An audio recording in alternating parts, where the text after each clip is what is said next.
You're listening to The World is My Burrito 2026 Halloween Special. Last year was the first time I did one of these episodes, and this year I decided to make it a little more grandiose by bringing on a bunch of good friends. Check the show notes for all of their links, and please give them a listen. But for now, just sit back and enjoy. I found the corner. Luke was working again and managed to drag him back into another episode. And yeah, so this is the spooky season, the spooky roundup. I did one with my buddy Mike last year, which was a solo episode, just solo, me and him. But yeah, so now I want to get more people in on it because I want more people's opinions. And the main reason I want yours is because you have it's mostly like a month of firsts for you. Pretty much, yeah. Luke and I have watched 10 or 11 movies together. So the first question that I wanted from you is, do you have like an annual Halloween tradition, like spooky month tradition? No. Okay. It was pretty much this year that I started this. You just wanted it, and this year you're specifically looking at 31 movies in 31 days was the plan? That was the plan, yeah. Okay. I don't know if I mentioned this before, but I think it's only really this year that I started wanting to get more into film. Okay. I was more of a TV/video game guy before, so when I go through the list of movies I saw this month, pretty much all of them are the first time I've ever watched them, and I'm sure a lot of you will be surprised and shocked to hear that it's taken me this long to get to them. It's difficult to watch horror films outside of certain seasons, and in Florida, when you don't have those seasons, if you're not already into horror, it's even more difficult to actually like sit and watch stuff, because we don't really have autumn. So I just watch horror films in October, and I mean, sparse throughout the rest of the year, but like October is my dedicated year, or dedicated month. And if I watch anything else for the rest of the year, it'll be luck, because we're already back up to like 80-degree days and 60-degree nights, but it's insane humidity, so they feel like we're in the 70s at night. So this year is when you started getting into more movies in general, but also 31 movies in 31 days. But you ended up totaling 34 in 30 days. Yeah, I overshot because there were a few days where I double featured. Yeah. The 4th, the 8th, the 11th and 12th, and the 13th, and the 25th. So a few days of double features. And this is mostly split up between Sunray and the Florida Theater, right? Tampa Theater. Yeah. And anything that wasn't there, I did at home. But I was in the theater for, I could easily say, 20 days out of the whole month. Yeah, good God. That's so many days. But they had good deals. Like Sunray's deal was $45 for all but 1 or 2 movies. It was never a full theater, maybe like a third of it. But again, $45. People were still showing up. And then the Tampa Theater, I don't remember what their deal was, because I knew I couldn't go to any of those. I don't know that they had a deal as far as I'm aware. It was just per movie. I only ended up going to see 3 at the Tampa Theater, so it wasn't going to be worth it if they had one. Yeah. But, I mean, the tickets are cheap regardless. Yeah. No. So it's supporting local stuff. It was really cool that both of them, and honestly, other than Halloween 1, I don't think either had a crossover. So if memory serves from the list, everything that was shown at Tampa Theater was unique from Sunray, with the exception of, I think, Halloween 1. No, they played Reanimator. Oh, did they? Yeah. Oh, okay. And maybe 1 or 2 others, but yeah. I think more or less they did have a very different showing. It was surprising to see. Like, honestly, you could have spent probably all 31 days, maybe except Sundays, at either theater and still get a unique experience. So that was really cool. As far as what local stuff was offered, I was really happy to see that. I am bummed that I didn't get to go see Forbidden Planet. So good. But it's such a good watch. So 34 movies, real quick, and I'm only doing this for you. Yeah, go through everything that you saw. All right, here we go. In order. Started the month out with Signs, and then the original Suspiria, Pan's Labyrinth, Creature from the Black Lagoon, Perfect Blue, Barbarian, The Texas Chainsaw Massacre from 1974, Videodrome, The Day the Earth Stood Still, Shape of Water, because I wanted to match up with The Creature from the Black Lagoon. Got it, yep. So the Guillermo Del Toro double feature, yeah. Good Boy, which that was pretty good. Bride of Frankenstein, Blade, The Blackening, Jennifer's Body, Tetsuo the Iron Man, The Vivitch, The Invisible Man, A Nightmare on Elm Street, Reanimator, The Descent, The Substance, Onibaba, The Exorcist, Forbidden Planet, Chainsaw Man, The Reze Arc, The Cabin in the Woods, Psycho, The Rocky Horror Picture Show, Frankenstein, the original from 31, and then Frankenstein, the new Guillermo Del one. Toro, yep. That was a double feature. 13 Ghosts, Misery, Eyes of Fire, Dracula, with Bela Lugosi Dracula, and Fright Night. Nice. Now, of those, to make it easier, how many of those were rewatches? Rewatches, Rocky Horror, and that's it. Jesus, okay. 33 brand new movies for you. Yeah. You mentioned Good Boy. Yeah. Did you ever watch Air Bud growing up? Any of those movies? I probably did, but I would have been so young. I feel like that was before your time, because I watched, well, I remember when the original came out, I watched like definitely one, maybe two, maybe a third different type. But it's definitely aimed at millennials that grew up watching Air Bud. I haven't seen it yet, but I know the premise, so I know that this is an Air Bud movie. Really want to watch that. Perfect Blue, it's the first time and that's like a monumental Japanese horror film, psychological thriller. So what's the top 10 favorite things? Alrighty. So in no particular order, I'm just going to go from earliest, first watch to last watch. Yep. Definitely Perfect Blue was an amazing movie. Videodrome, I loved. Tetsuo the Iron Man. Nice. Maybe that's surprising, but I really, really loved the sound design and just the grittiness of it. The Witch, The Vivitch, Reanimator, so funny. Can't wait to see the rest of them. The Substance was, of the newer films, it reminded me most of the genre that I like, similar to The Thing. Forbidden Planet. Nice. Maybe it's cheating, but Chainsaw Man.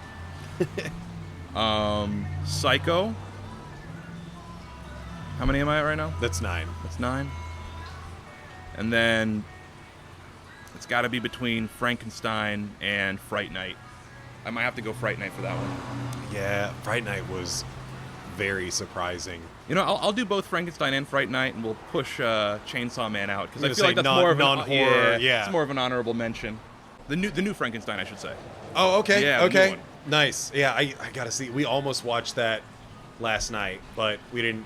It's 2.5 hours. I think it is rare that I think a movie justifies the full 2.5 hours. Yeah, and it really did. We thought about it, but it was also kind of late, and I'm glad we didn't, because I would have just probably fallen asleep towards the end of it. Yeah, so there's a couple of firsts in there for me. Of the things that we saw, the original Suspiria, Fright Night, and Eyes of Fire were all new for me. I'll cover your stuff first, and then I'll come back to some of the stuff that I watched. I want to start with Tetsuo the Iron Man, because that was on my recommendation. I'd seen it once before already, and a lot of it lives rent-free in my head ever since then. And it is such an impressive movie. Like you said, the sound design is great. I love the way that it's shot.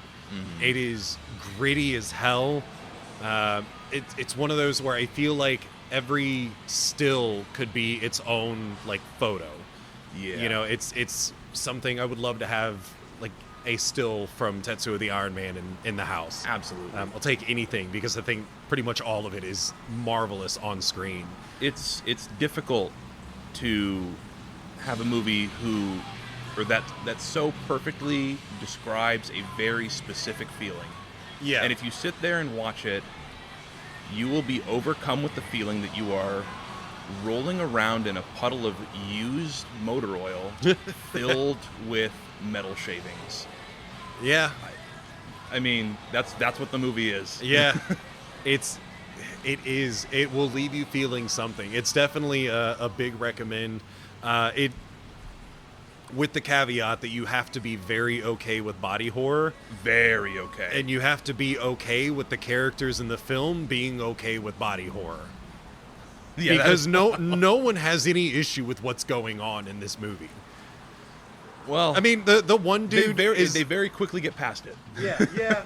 Yeah, true. And it's because this wasn't it like an hour or like an hour and a few minutes? Like hour 10? I don't know that it technically qualifies as a movie. No, not by American standards. Because I think 88 minutes is the requirement for a movie. Yeah. And this was definitely far below that.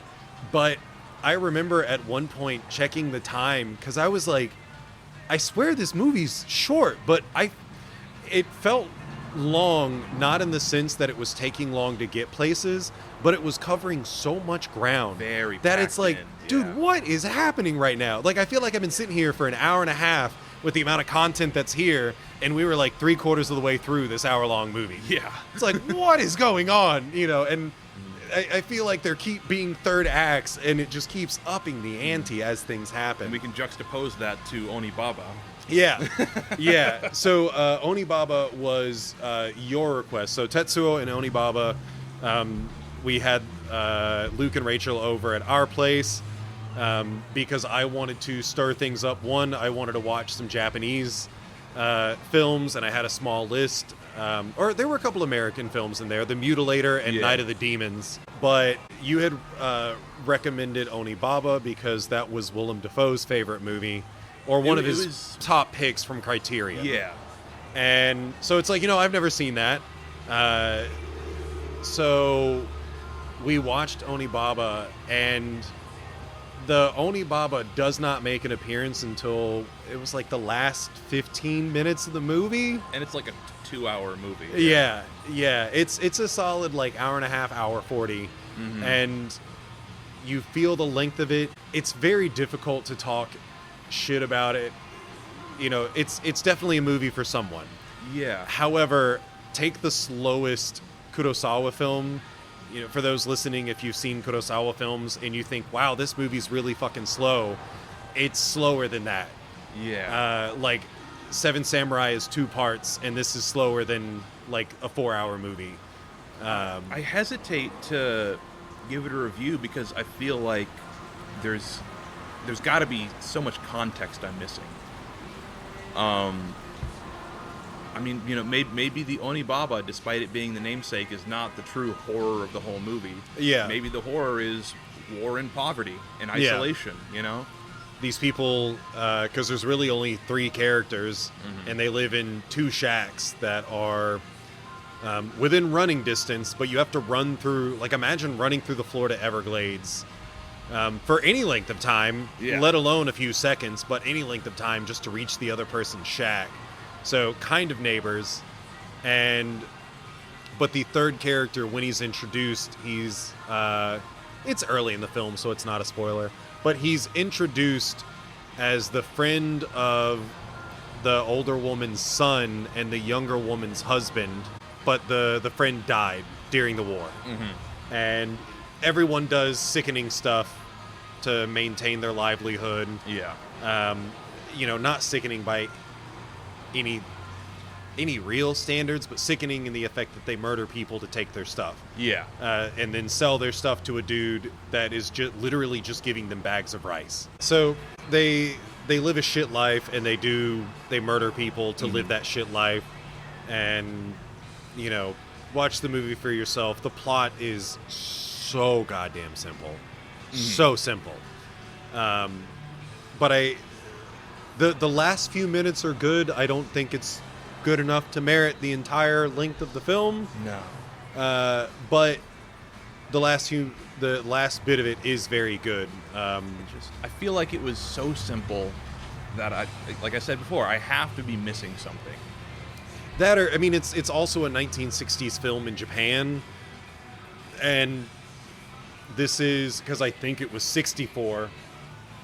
So I think this is like 10 years removed from Godzilla. So they're still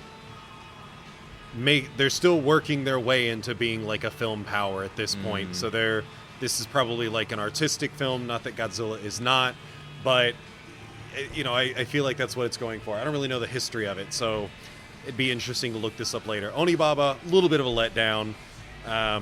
Not the biggest letdown. But no. But I was expecting more. But Willem Dafoe's a weird dude. We watched it. We've checked it off the list. So if I never want to watch it again, I don't have to. Yeah. It's not just Willem Dafoe, though. It seems to be pretty well acclaimed across the board. So I feel bad from like I'm missing out on something, Yeah, and I'm in the same boat with you. The Willem Dafoe mention, if y'all haven't seen it, it was the Criterion Collection's Closet Picks. Yeah. Is that what it is? And I feel like one of his first picks was Onibaba, because I remember watching that, because I was like, what the hell does Willem Dafoe watch?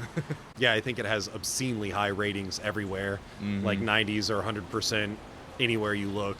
So you mentioned Fright Night towards the end. That was both of our final film of like rounding out Sunray anyways, and last one of the month. What a great film to end on. We were also able to watch that one on 35mm. Yes. I think of all the 35mm movies that I watched this month, that one was by far the cleanest. The most intact. Yeah. A lot of the other ones were beat to the point of having like an entire scene just completely removed. Yeah. We'll get into it, but Texas Chainsaw was in a way, I think our experience there benefited it. Yes, I agree. But Fright Night, it's like frenetic in the beginning, and what your comment at the end was like, we are watching it from the MC's point of view, so he's very frenetic, and it feels like this kid is looking for shit to happen in what seems to be a very boring town, and shit starts happening, and he's the only one who's noticing it. This, if you've never seen it, because I don't want to get into all the spoilery, juicy bits, but they wait to use the budget. Because there's so little that's happening, and it's not bad. I think it's very well paced. But I'm kind of surprised, and I'm like, man, is this really it? Like, this is what Fright Night is? And then all of a sudden shit starts happening, and it's like, oh, there's the budget. Yeah. Like, this is what they were waiting for. There's some really good practical effects. And it's one of those, it's been seen, like The Thing is a solid example, where you'll have these amazing practical effects for a few seconds of screen time. Yeah. And you'll get kind of like the American Werewolf in London, where there's a transformation. There is a transformation scene in here. So each part of the transformation is great.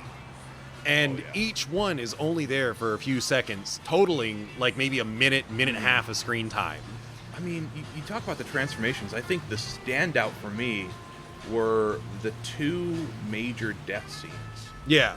The effects in both of those. Oh, yeah. I mean, I think the last one was also a bit of a transformation scene in itself, but my God, were they gorgeous. Yeah.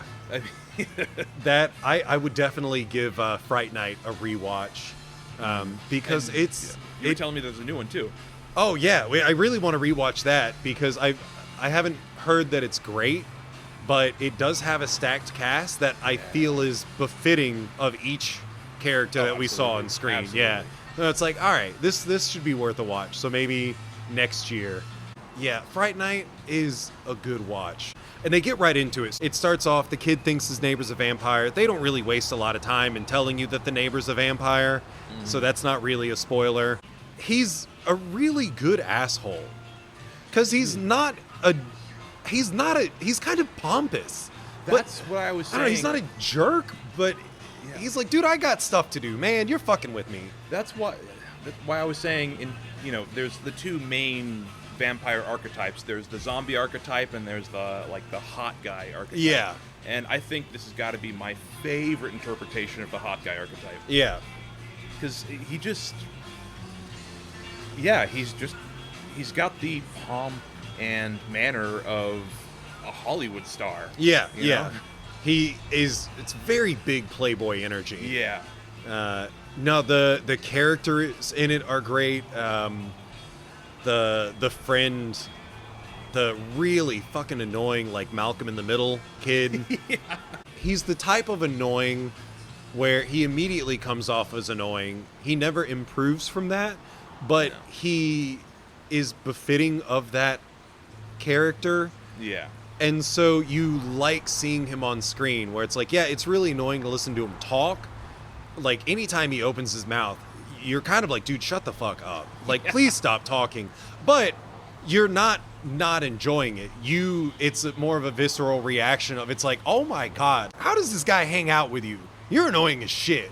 But I feel like people probably have that one guy that they hate the way that the person talks, but they're a good friend. Yeah. And it honestly feels like him and the girlfriend are the better people because the MC is, I don't know, he kind of seems like a needy jerk in his own way. I don't feel like he's the hero. Well, no, that's what I like about it is he's the main character, but he's not the protagonist. Yeah. He's not the protagonist, and the actor is the protagonist. Yes.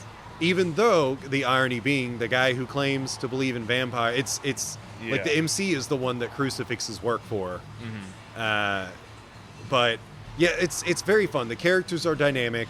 It feels a lot like, and I think was the Cabin in the Woods on your list? Yes, it was. Okay, that's right. It feels like the Cabin in the Woods, where the characters aren't who you think they are. Ah, yes. Yeah, they kind of, everyone sort of upsets what you think they should be. Like the non-believers, the believer, the believers, the non-believer.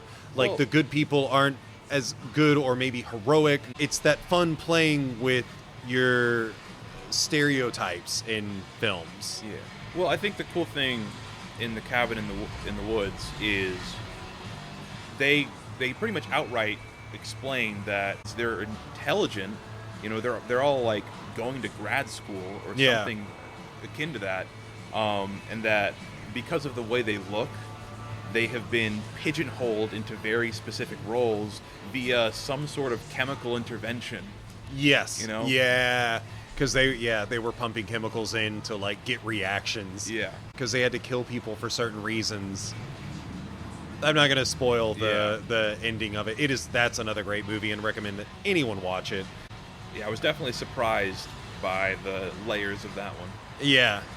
Yeah, that was a fun watch. And again, I think Fright Night is kind of similar to that in like where these characters sit in your stereotyped mind of having seen horror films. That's not where they end up being. Yeah. And honestly, one of the most dangerous characters in the film isn't even the vampire. Right? The sidekick. Yeah, right? his sidekick is kind of the worst guy, and I really liked that actor. Yeah. I don't know if I've seen him in anything else, but he could totally have been in like a 90s or like an idiot in a 90s or early 2000s. I feel like he could have been a replacement for Matt Lillard because he has that dumb kind of expression. He's good because he can look very mean. And again, the guy does not look like Matt Lillard in any way, so don't take it like that. Yeah, but when he's being friendly with the cop, and when the kid exposes that he's like, no, the guy's a vampire, and the cop's like, wait a minute, you think this dude's a vampire? And then the henchman's like, oh my God, this fucking kid, am I right? He has this expression where it's like, you could be the idiot character. He has that, he can pull off that dumb expression that's like, oh my God, this guy, like, are you fucking serious, man? Yeah. Like, so he can do that. And I liked his character because he has flexibility in how he presents himself, because he does seem like a genuinely friendly funny dude. He pulls both off really well. When he's angry, you believe that he's angry. And when he's friendly, you believe that he's friendly. Well, It's not subversive or misleading. Well, what he does is he subverts the typical vampire thrall stereotype of this little Igor gremlin. Yeah, you know? that's useless. He's not bigger than the vampire. But yeah, he's almost like a bodyguard, like a proper useful bodyguard. Yeah, stoic. Yeah, but feels knows very what to do. Yeah. Secret Service, but he's wearing plaid instead of black suit. No, that was So Fright Night would recommend. I would say that one of the things that disappoints me not being on your list, on your top 10 list, is not really, but Eyes of Fire. Yeah, that was it. I can see why it would not be on anyone's top 10 because, good God, the first 40 minutes is rough. I think it was just barely edged out, though. Yeah. I mean, only 10. I saw a lot of great movies this month. And Eyes of Fire is very unique because as we're watching it, we were both making parallels to The Vitch. Yes. Because it honestly, I am 100% certain Eggers saw this and was like, I can do this better. He claimed not. Yeah. He's been asked. And it's like, dude, it's too beat for beat. So if you've seen The Vitch, I would still argue Eyes of Fire might be the better movie. It's not filmed better. It is not artistically better. I know, some of the effects are better. Yeah, because I loved what they did in Eyes of Fire. There's a lot more creative because it's shot on film. This is 82 or 3, 82 to 84, something like that. And but it does wild effects with the film, and it's not stuff that's never been seen before, but sometimes their dedication to it is what really, it's like, okay, I'm starting to feel something. I'm starting to have a reaction to this, and I'm now in this moment. I think where the movie really shifted gears for me was this one scene where the I guess autistic girl is the best way to call her without spoiling it. Yeah. Is by a tree, looking at this tree, and there's what's going on with this tree. She's looking at this tree, and they play with the focus of the camera so that at first it just looks like a tree, but as the camera shifts focus, you start to notice that there's faces. Yeah. That are disguised as knots in this tree. Yeah.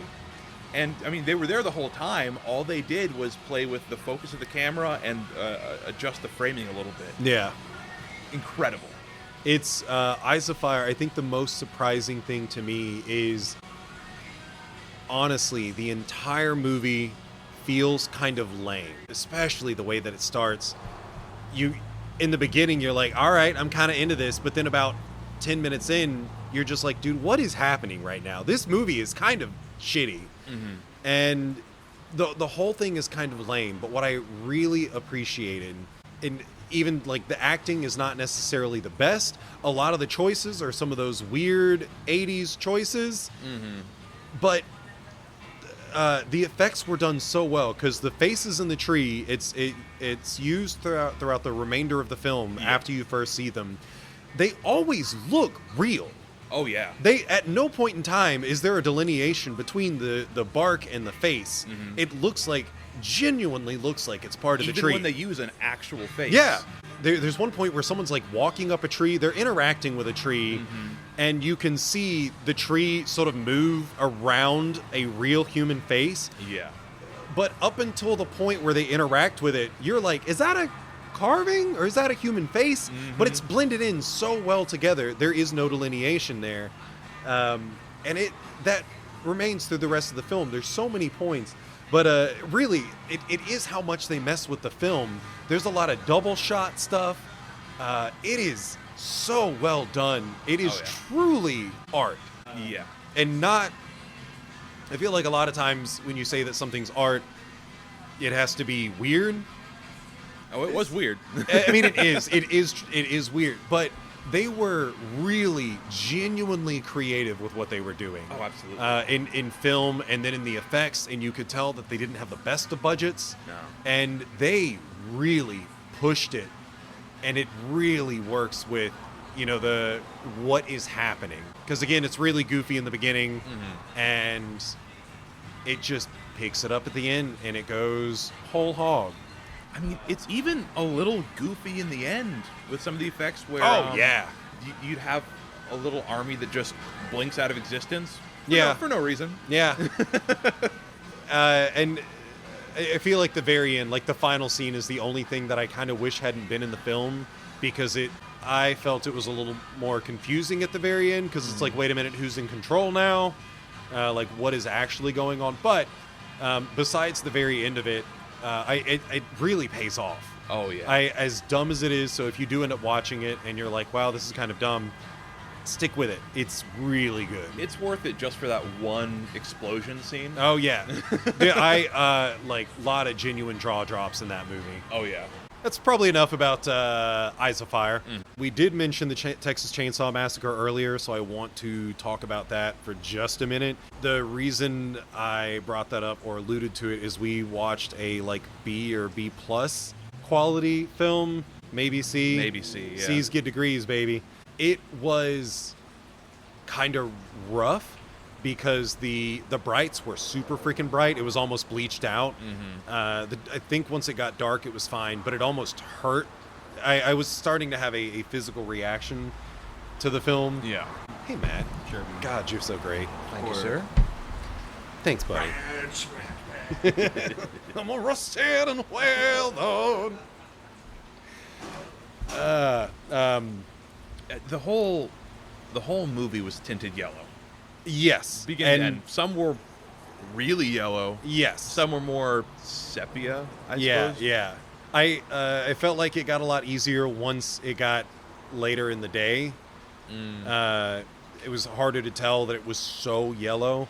But again, it was so bleached out that it hurt. Like, genuinely hurt my eyes to watch the beginning of the movie.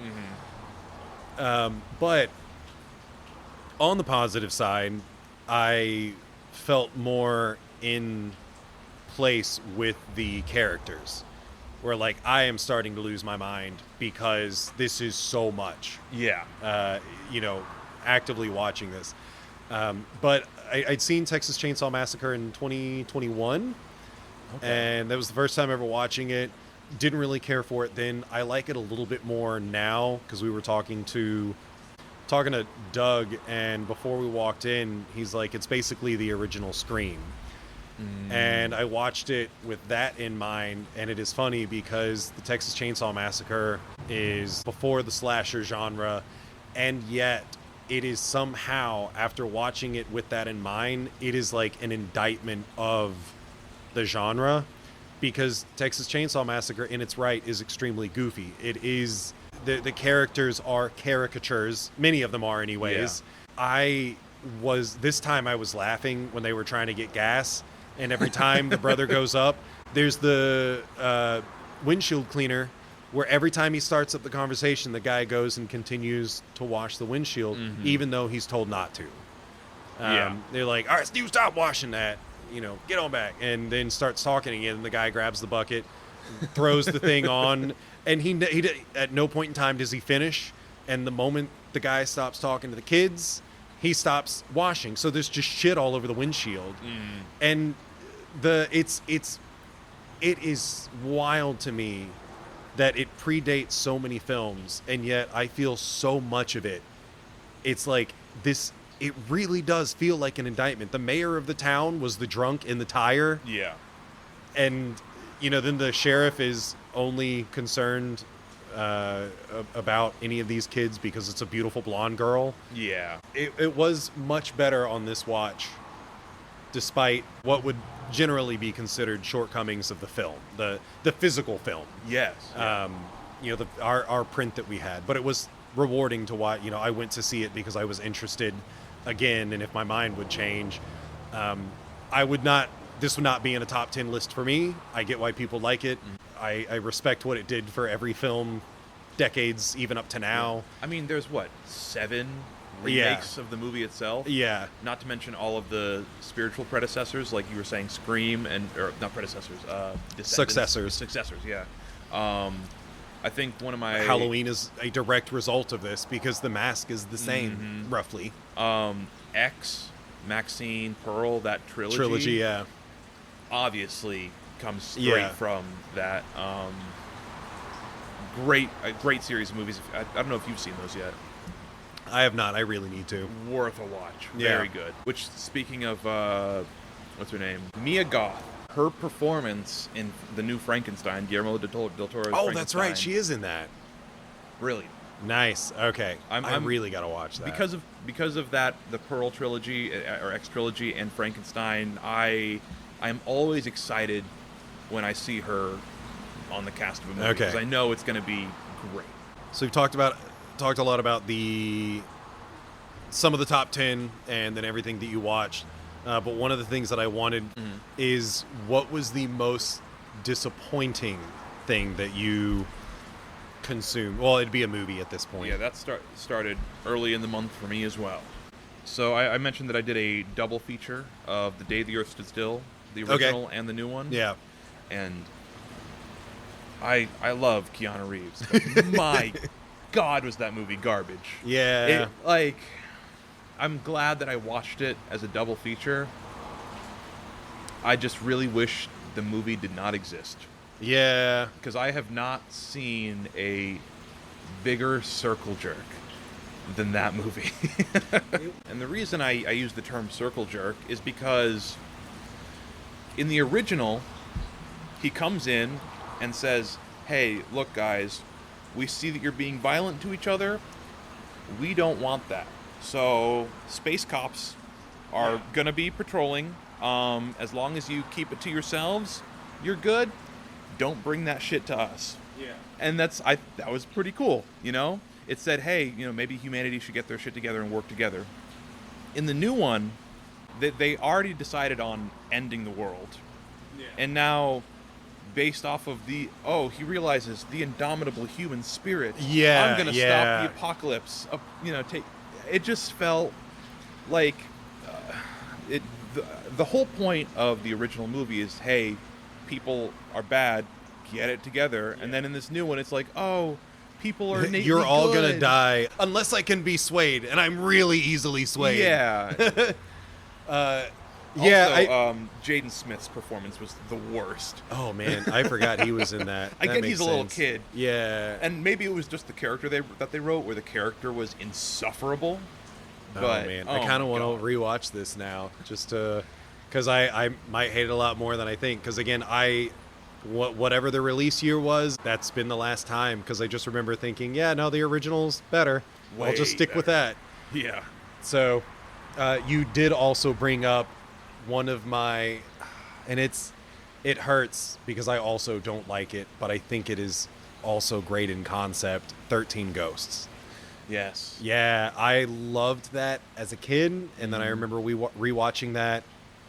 I don't know how many years ago, but I feel like it's probably last 5 years, and being like, wow, this movie is ass. It was oversold to me. Yeah, it's not good, and amazing effects, lot of practical effects in it in an era where there's so much CG being used, and it was just terrible execution.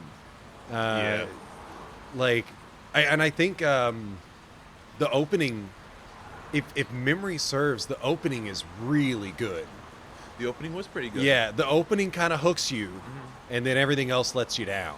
I really like Tony Shalhoub in general. Yeah. I thought his performance was great. I think what really tears the movie down is two things. One, the bad guy is just kind of goofy. It's kind of hard to take him seriously doing anything. And I think despite how great a lot of the effects were, there was a certain quality to it that felt very, Disney. Yeah. Well, it does in a pejorative way. Yeah, it feels.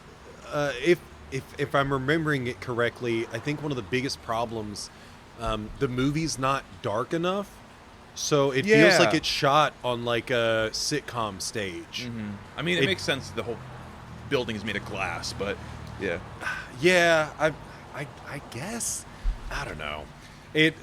13 Ghosts is a bit of a letdown. Yeah. Now, I will say my letdown, every year I try to watch an entire franchise, and I was very certain that wasn't going to happen this year, because of all between traveling plans, work plans, and Sunray plans, and having y'all over. I was like, I'm pretty sure it's not going to happen, but I got 5 movies deep into The Ring, Ringu. Not The Ring. I haven't seen the American ones at all, but watching the original Japanese Ringu, Rasen, Ringu 2. The 4th one is Ringu Resurrection. Zero Birthday, and then Ringu 3D or Sadako 3D. Oh, they made a 3D one? Yes. Dude, and remember when we used to make 3D movies? Yeah, especially the original ones, because literally, when you're watching it in 2D, you know which scenes were 3D. Yeah. Where it's like, and it was almost exclusively. So, as a whole, I'll say this first. I was disappointed in the entire franchise. And again, I feel like it was kind of oversold. It does have a place. I think the original one is fine, but you need to understand that this is not a horror film. It's not even really like a thriller or anything. It's a drama. More than anything, Ringu is a drama. Okay. And the following films really kind of hammer that point home. But Rasen, so Ringu and Rasen were released in the same year. Rasen means spiral. They were released in the same year, but it's a different creative team on Rasen, and it was so badly received. I want to say the other issues that they didn't really tell anyone what was going on in Ringu. It hadn't released yet, so they were making a sequel to a movie that wasn't out. I'm a little iffy on the history, so for those listening who know more, sorry on that. I did look this up, but I didn't commit any of it to memory because I was disappointed in it. But everything about Rasen's creation was terrible. And to the point, it was very badly panned, and they immediately got to work on Ringu 2. That's why there are 2 sequels. There's Ringu Rasen, Ringu 2. And the sequel released the following the sequel Ringu 2 released the following year, but Rasen is fucking bad. It's terrible in like every way. It's far more of a drama than the original, and it's like every now and then someone remembers that there was a plot, and they're like, the curse. All I can think of is like these intermittent moments of Patrick Warburton being like, oh, the curse, Sadako's curse, that curse? And they just have to say something about the curse, and then they go on. Most of this movie is about what, and I forget people's, ages, but it feels like a pedophilia relationship between a guy and, I can't remember if she might be in college, but either way, the age gap's still too weird for me. Yeah. And it's like, dude, I don't care about their relationship.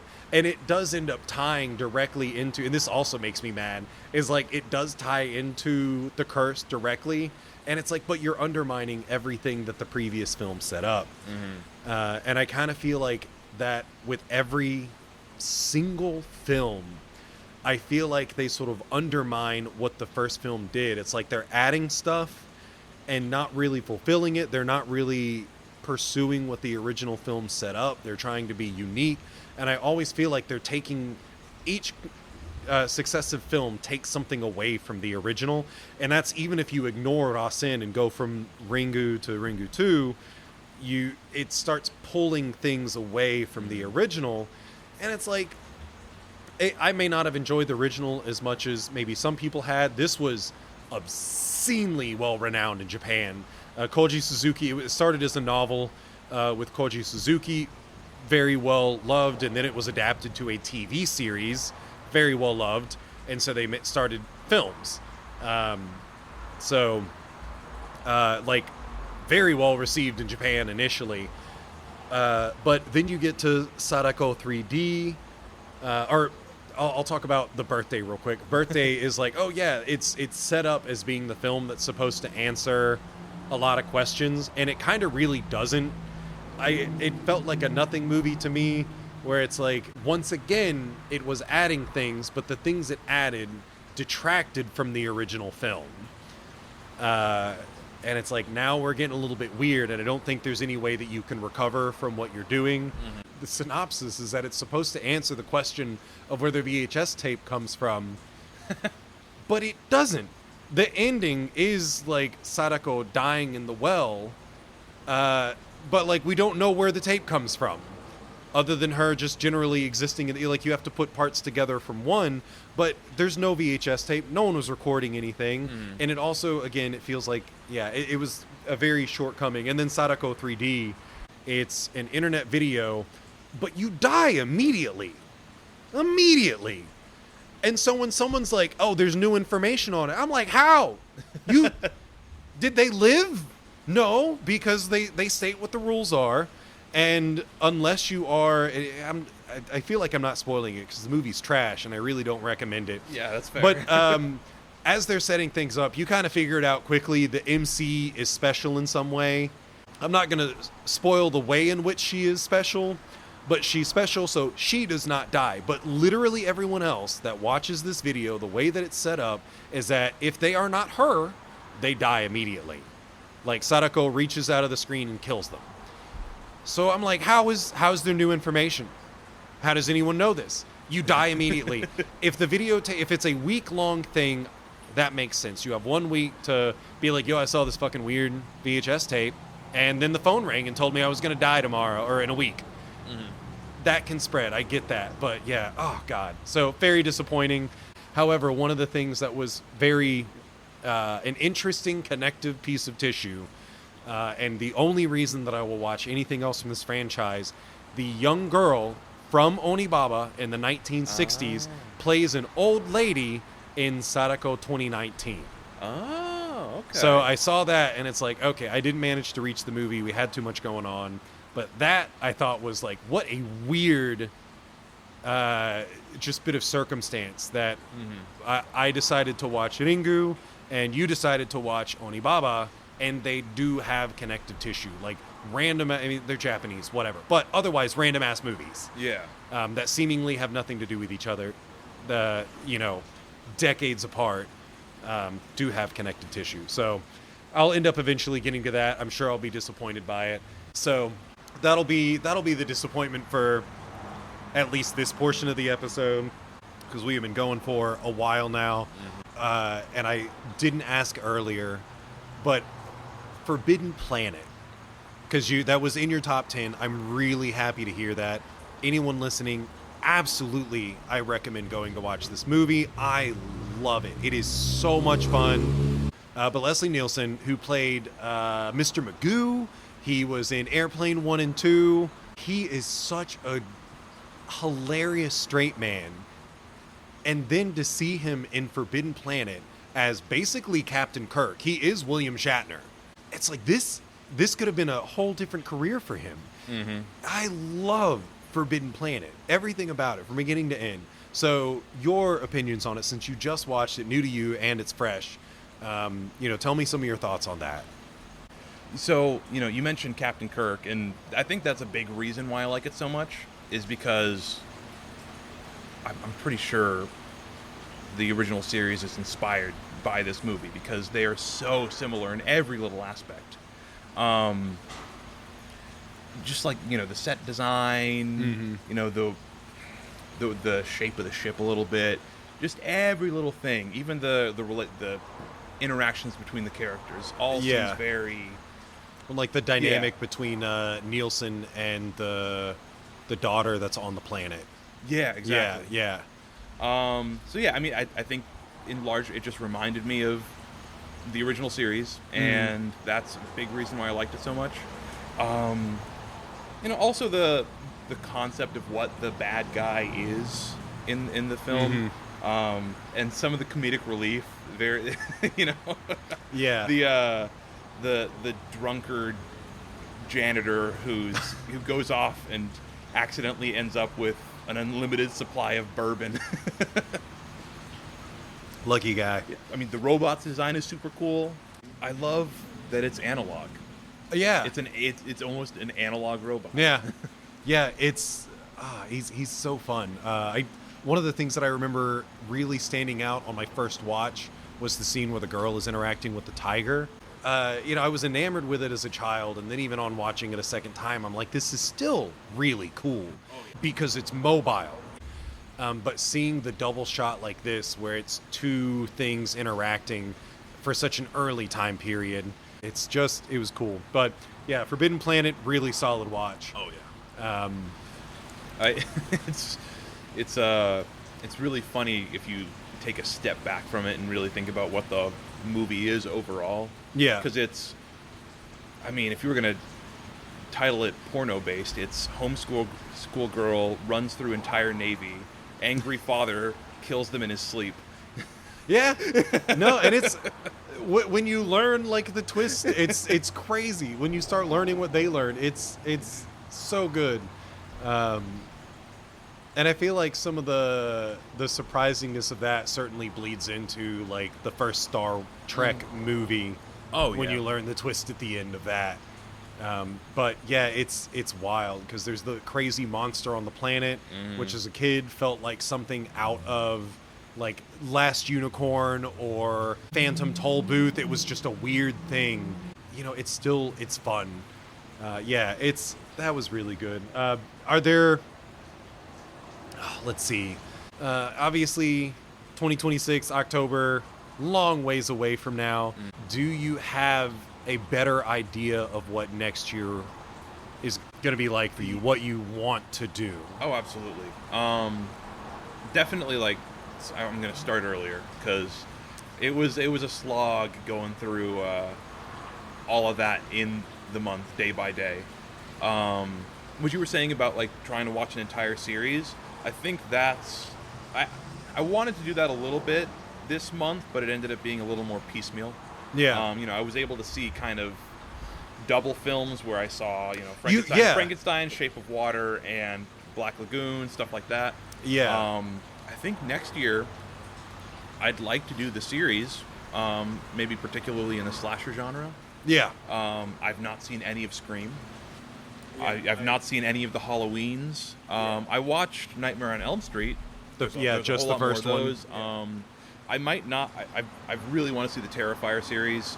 That might not wait until next October, frankly. But just stuff like that in that genre. It's fun getting to experience those. I think if you want to learn more about the slasher genre, there is reward in doing it. Mm-hmm. Watch them with Rachel because some of them can be rough to get through on your own. But I think they're worth watching, and depending on how you feel, because Sunray will do something else next year. Yeah. The Tampa Theater will do something else next year.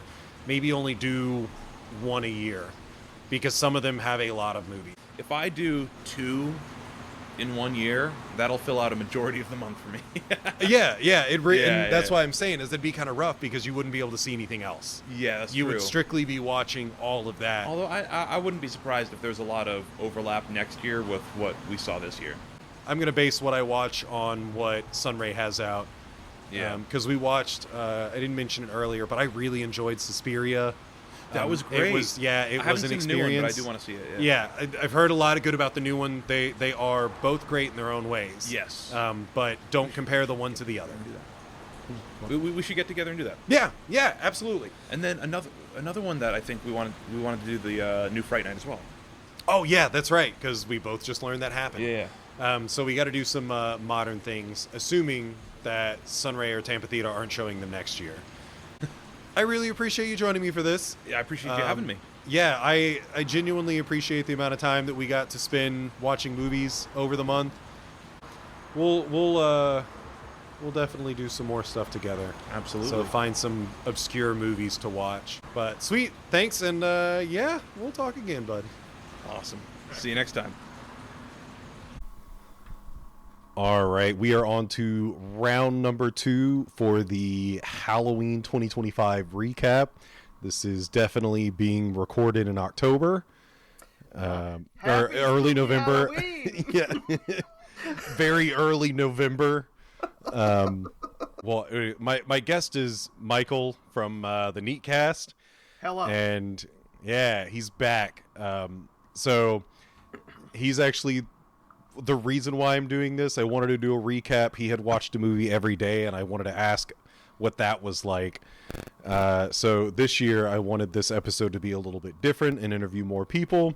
So, you know, Mike was the inspiration for taking this a little bit further. Hopefully next year will be even more successful, but he's back. So, Mike, what was the inspiration for 2025's Halloween season? So this year was my first year doing this one horror movie a day for the whole month of Halloween while in my new house. And my house is 100 years old, and it gets a little spooky at night, so I did not watch anything that was too terrifying, or at least that was my intention. So I'm like, I would like to be able to sleep. And before this season started, I was already reading horror novels, like back to back to back. And I read Incidents Around the House. And that novel scared the shit out of me so bad, it fucked with my sleep. It fucked with my sleeping schedule. It changed the way I sleep fundamentally, because I started sleeping with the door closed, because I'm like, that shit just fucked with my head. And I can't, my bedroom looks out into a hallway with other open doors. I'm like, I can't be staring at a bunch of open doorways after reading this shit. I need to isolate myself. God, if you haven't read that book, don't read it. It's fucking terrifying. It is. I read this last year. I thought it was really cool that you were doing some novels this year. Because I feel like every Halloween I'm the only person who's ever like, okay, I want to consume all horror media. I don't want to do movies because it gets a bit pedantic. You know, I'm obviously not knocking anyone who does the 31 days thing, because Luke did this. I think he did 30 because I want to say Halloween night was the only night he didn't watch anything. But for me, it gets a bit pedantic to just constantly do that. And I love horror books as well. But yeah, Incidents Around the House was a 2024 title for me. I really enjoyed that. Yeah, it's creepy. So what did you like about it in particular? Just the sheer horror of it? Just the idea of a haunting being this unrelenting, like, nightmare that doesn't end when you're out of the house or when it's daytime. I like that. It's so fucking relentless. You are never safe in that book. It's like the fucking ghost follows them in the daytime to other people's houses. It doesn't care if there's crowds. It's just, in my opinion, this is the scarier, better version of It Follows. It would make an amazing movie. Okay. Yeah. No, that's really cool. I'm glad you picked that up, because it's one I would recommend. I don't think I found it quite as horrific. I did listen to the audiobook, which was really good, because the narrator has a really good child's voice. It's the same narrator for the whole book, so she did a great job of doing the little, like, Bubbles voice. I mostly read the book, but near the end, I couldn't put it down so much that I went back to work and got the audiobook and was listening to it while I was doing my work, because I wanted to get fucking through it, because it was tormenting me, and B, it was just so fucking good. And I also read another book called The Lesser Dead that I thought was fucking great. Haven't heard of that. I not many people have heard of it. I listened to it because I like to be reading a book and listening to a book simultaneously. I like to have two going. And I was doing a search for the best audiobooks, and this was one of the ones that came up, the best like horror audiobooks, because the narrator is actually the book's author. But it's it's a vampire novel, but it's like vampires crossed with Goodfellas. and the main character is narrating the whole thing with a very Goodfellas-esque narration, with the same kind of attitude, and the narrator does the voice perfectly. Me and the boys was drinking blood down by the docks. Like, it's so good. It's so fucking good. Listen to the audiobook. This book itself is great, but the audiobook takes it to another level. It's amazing. And then I might do that for... Yeah, I read another book called The Twisted Ones, which was hot garbage. That book fucking sucks. That was also recommended to me. And oh my god. It's like, I know that people say, I think this phrase is overused, Marvel writing, where they have to undercut every moment with a quip. That's this in novel form. It just... You cannot take a second of this book seriously, because every paragraph has some cutesy little quip, and it's so fucking annoying. And I have a high tolerance for that type of writing. Like, it doesn't normally bother me. I own most of the Marvel movies, but fuck, that book was obnoxious. I was so glad when I was free of it. Anyway, that's all I wanted to talk about with books. I'm good. No, I had okay books. I didn't get any of the books that I really wanted to read because they were so popular.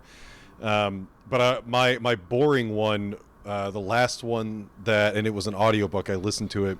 The last one was Black Sheep.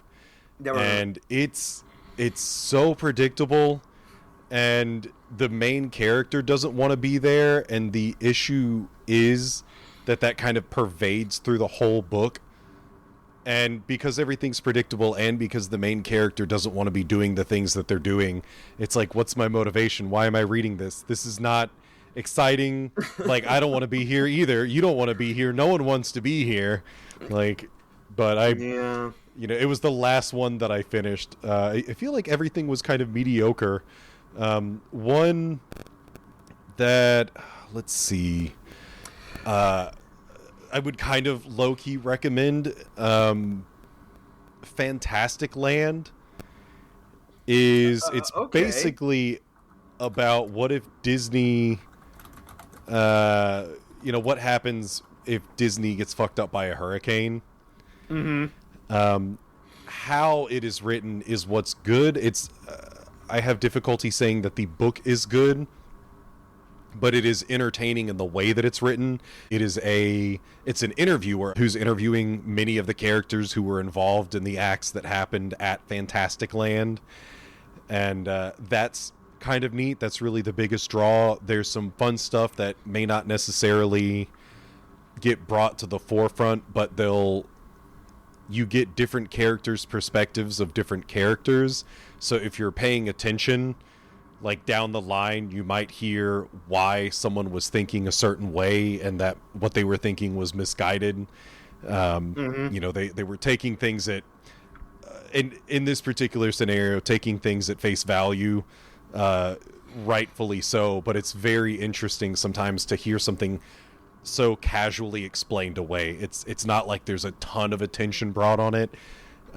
Someone will just say something, and you'll realize, like, oh shit, this character's describing something that someone else mentioned from a different perspective, from like an outside perspective. So written kind of like what the fuck is it called? World War Z, right?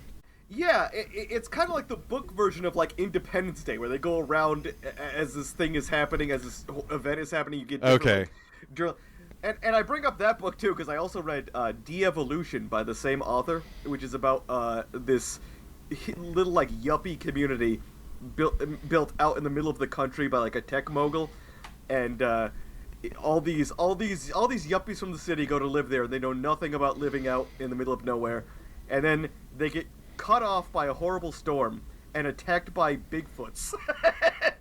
Oh my god. Fucking amazing. It's so good. I was gonna say you lost me in the first half, but the Bigfoots thing kind of turned that back around.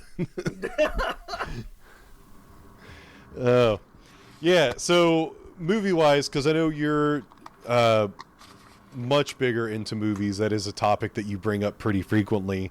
What was the movie list like this year? For anyone who didn't listen last year, I have a pretty big blind spot when it comes to horror movies. So the reason I love doing these October things, I try to not watch horror at all unless it's October. And like, for the first, I would say, 33 years of my life, I barely watched any horror at all. So I have this huge backlog. So every October, I have a ton of like classics and new movies to watch, and it's so great. It's becoming my favorite time of year. Nice. This year, I didn't have much of a theme. I really wanted to watch older movies that I missed out on, because that's what I always tend to have the most fun with. So there's a lot of older movies in my list, but I want to talk about 4 main categories: new favorite, the least favorite, the strangest, and the biggest surprise for me. And actually, it's a tie with every category between 2 movies I couldn't choose between. New favorite. It's a tie between 2 movies. One is Dead Alive by Peter Jackson. I had never seen this fucking movie. And my favorite movie, if you know me, of all time is Evil Dead 2. I fucking love Evil Dead 2. Even though I never really liked horror growing up, when I was a teenager, I was over to my cousin's house while he was watching it, and we were just, like, hypnotized by that movie. We're like, this movie is the best movie ever made, and it was just so much fun to watch. And I haven't watched another horror film that, like, captured that. And Dead Alive, I'm gonna say, equals it, which is unprecedented. Yeah. Like, I did not expect that. And especially because it's a romantic comedy, actually, if you watch it. And it's not, it is far from perfect. There is some really racist Aborigine representation in the beginning. Oh, yeah. Yeah. And there are some gags that just don't work, and some of the acting is like, oh boy. but God, is this movie entertaining. It is. We watched that in 2020, I want to say, like after everything shut down. Sunray Cinema started doing a drive-in because you could keep people, you're in an outdoor environment, you could keep people well over 6 feet away. Yeah, I watched that for the first time, and I think the whole thing was inspired by, I want to say it was Brenda's youngest sister's birthday, and that's what she wanted to do. She's like, I don't know anything about this, first time hearing of it, so I want to go see this. And yeah, everyone had a blast. It is so ridiculous. I really need to give it a rewatch, but it's the funniest part is all the parallels that you can pull out of this with Peter Jackson's King Kong, especially with the Aboriginals. But there's like it's funny how that's where he came from. Like the Peter Jackson came from Dead Alive, also known as Brain Dead. Yeah, and I'm a huge Peter Jackson fanboy, so I can't believe it took me this fucking long to watch this.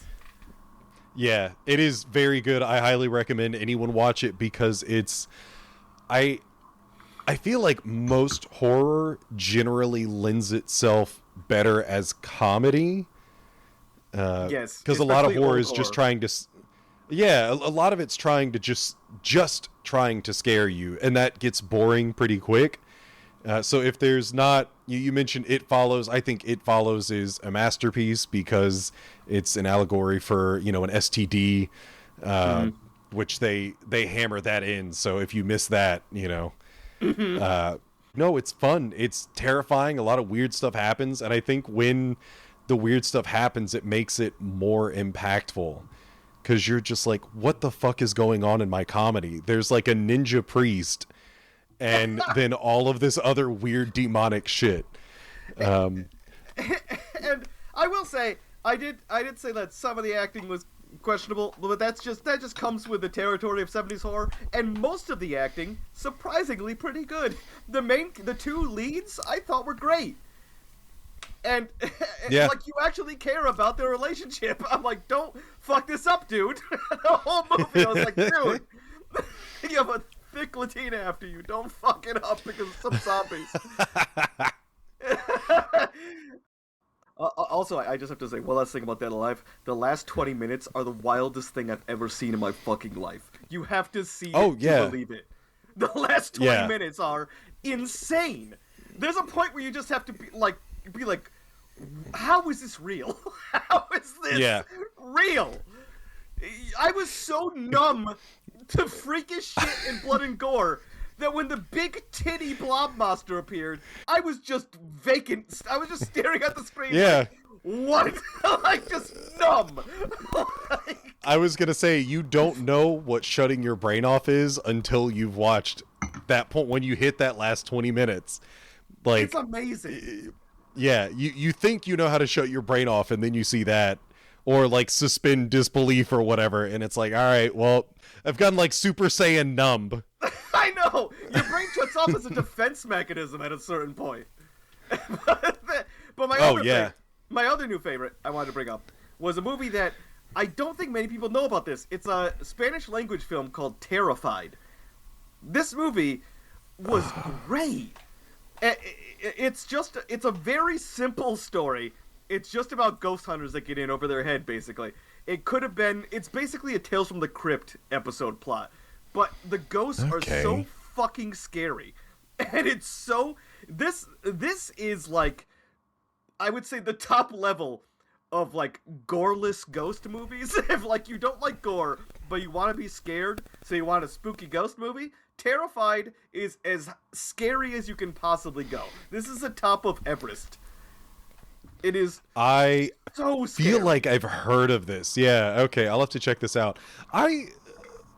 The Spanish do, at least the little bit that I've seen, they generally do a really good job with horror films. Yeah. Because I think Wreck is the one I'm thinking of for Record. I have to see but it's that like one. That was on my list and I never got to it this year. Yeah, that was... I don't want to spoil it since you haven't seen it, but that was one of those movies, like, it's not bad at all, and then the very ending is just kind of like, what the fuck is happening right now? I want to say it's... is it The Descent that's like that? Where everything, it's scary, but it's normal scary, and then at the very end, it's like, what the fuck is going on now? Like, this is a different movie. Yeah, The Descent is horrifying. Yeah, so it's kind of like The Descent in that it's one movie, and then at some point in time, it's not. But, yeah. So, Terrified, I'll check that out. I haven't seen it. I'll put it on the list for next year. A lot of people are just going to see the image that pops up when you search for it on streaming and be like, no, I'm not watching that. Yeah, no, it is, that is a freaky image. And then, so, least favorites. First, a movie that I was looking forward to, actually, all year to getting to watch. A movie called Ash. Because I heard it was a cosmic horror, and I love cosmic horror. It's this actress, I don't know her name, super hottie. I don't remember who she was. She has worth beyond that. I just don't remember her name. And then Aaron Paul is like the big draw that he's in it. okay. And it's about this astronaut who wakes up on this alien planet. All of her crew is dead, and she's like, did I kill them? And she's trying to get her memories back. The monster is lame. The story is really predictable. And the cosmic horror is just, I mean, like a tunnel appearing in the sky. But is that like the best we can do? Is that the best we can do with cosmic horror? Like, it just, if you want to see a good cosmic horror, watch Underwater with Kristen Stewart. I think that's what it's called. That is a great cosmic horror movie. That is a full-blown Cthulhu. I don't think I've seen that either. Underwater. 2020. Oh, yeah. I'm pretty sure I avoided this solely because it had Kristen Stewart in it. It's great, and she's great in it, to be honest. It's really Wow. worth watching. Okay. My other least favorite, and I feel like a piece of shit for saying this, but I have to be honest with myself. The Birds. The original The Birds. Bored me to fucking tears. Like, okay, Alfred Hitchcock, he's a genius, obviously, and, like, he changed thrillers forever, but this movie is so fucking boring. It has, like, a couple, like, really standout images and moments, but they're gone in a flash. It's like, this movie is as interesting for, like, as long as the shark is on screen in Jaws, like 4 minutes. There's like 4 minutes of interesting movie here. And worse, like, the first half of this movie is this, like, paint-by-numbers classic Hollywood, like, romance. That is just... It doesn't hold up like they normally don't in those movies. It's like chauvinistic and weird. It always starts with the guy being way too familiar and admitting to stalking, and the one's like, "Oh, I'm intrigued." Stalking, you say? Yeah, but anyway, I really wish I saw Psycho last year and I thought that was fucking great. Yeah, the Birds. I mean, it is one of those, we've had so much between then and now, it is difficult to find it terrifying. And then have you seen The Thing from Another World, which is the original The Thing movie? No, I was afraid it would be too boring. It's not great, it's not terrible, but it's definitely not great. It's also by no means terrifying in modern standards. But I remember my mom telling me that when she saw that growing up, that was the most terrifying thing on earth. Like, that movie scared the shit out of her as a kid. And you watch it now and it's like, this is just, James Arness, a 7-foot tall cowboy dressed up as a lettuce monster. Like, this movie sucks. It's older costuming, so he didn't have the best mobility. Like, there's so many things holding it back. If you want to watch classics, I recommend it, but don't go in expecting it to be genuinely terrifying or to leave the impression that you expected when you go in. Like, you're not going to be terrified.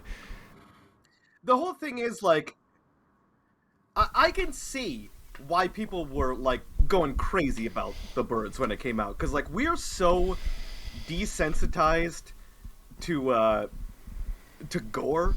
They're like, The Birds, the whole thing is they do that one quick shot of the guy with no eyes. And so audiences back then were just spending the whole movie horrified that, like, someone was getting their eyes pecked out. And now we're like, show someone get their eyes pecked out. But so it has the opposite effect on us. It's a promise that's never kept. But for them, it was like, you're gonna shut your eyes every time birds are on screen, because you're gonna be so freaked out that someone's gonna get their eye ripped out on screen. But it just doesn't work now. Anyway, it's sad. Hit me with Strangest. Okay.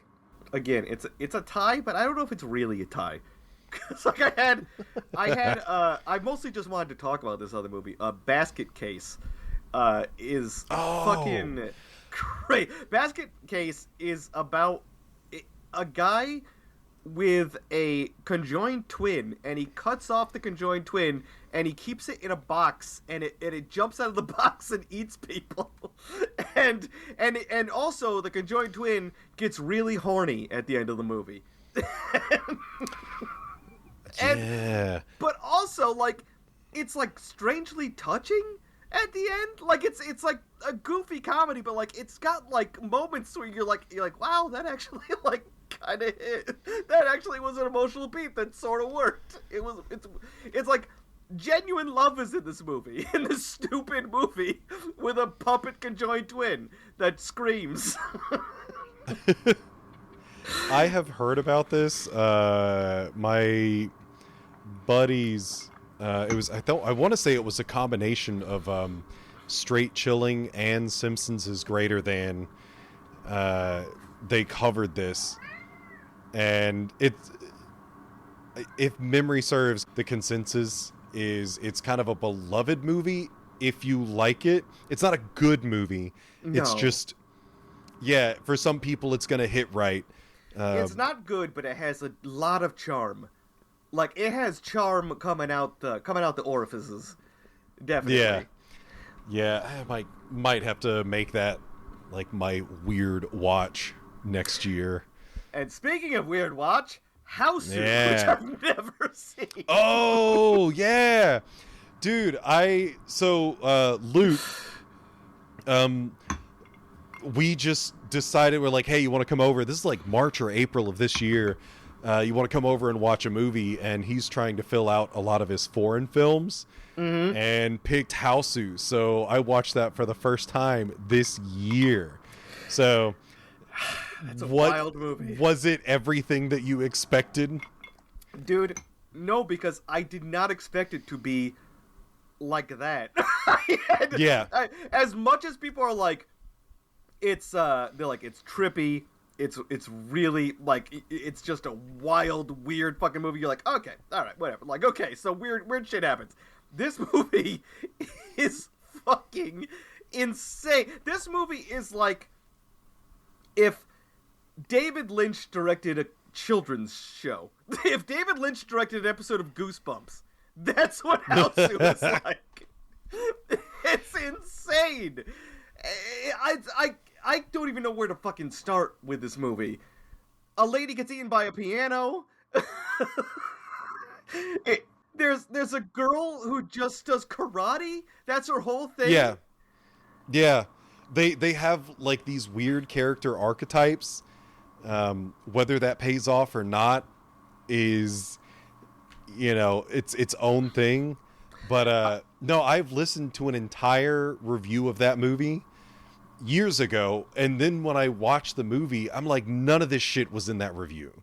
Like, y'all reviewed a totally different movie because it was not what I just watched. Also, it's not easy to talk about.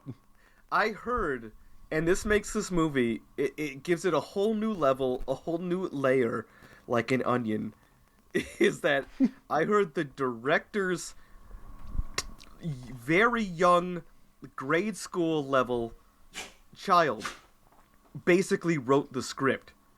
So this is a child's horror. Literally, a child wrote a scary story, and the director put his whole ass into directing it. And when you watch it, that suddenly makes the whole movie make sense. It is written with the logic of a child. A ghost attack. She does karate. Her name is Karate. Yeah. Like, it works so well for Shyamalan. So yeah, just have a kid write a movie. What could go wrong? When a 5-year-old wrote this, it's like, okay, it's like the horror movie version of like Axe Cop. If you know what Axe Cop is. No, I will say, I don't think, kind of akin to Basket Case, this is one that I do recommend people watch because it really is an experience. I would recommend watching it at least with one other person. We were a group of 4 watching it at home because it's... Have substance. It's so... Yeah, some kind of substance. But it is so difficult to comprehend while watching it and after you've watched it. Like, you want to talk about it, but you don't really know what to say. But it is good to have someone else to be like, what the fuck did we just watch? Like, did you see the same thing that I saw? Like, this movie. No, yeah, I would recommend Houseu. It is a trip. But yeah, Substances and Friends.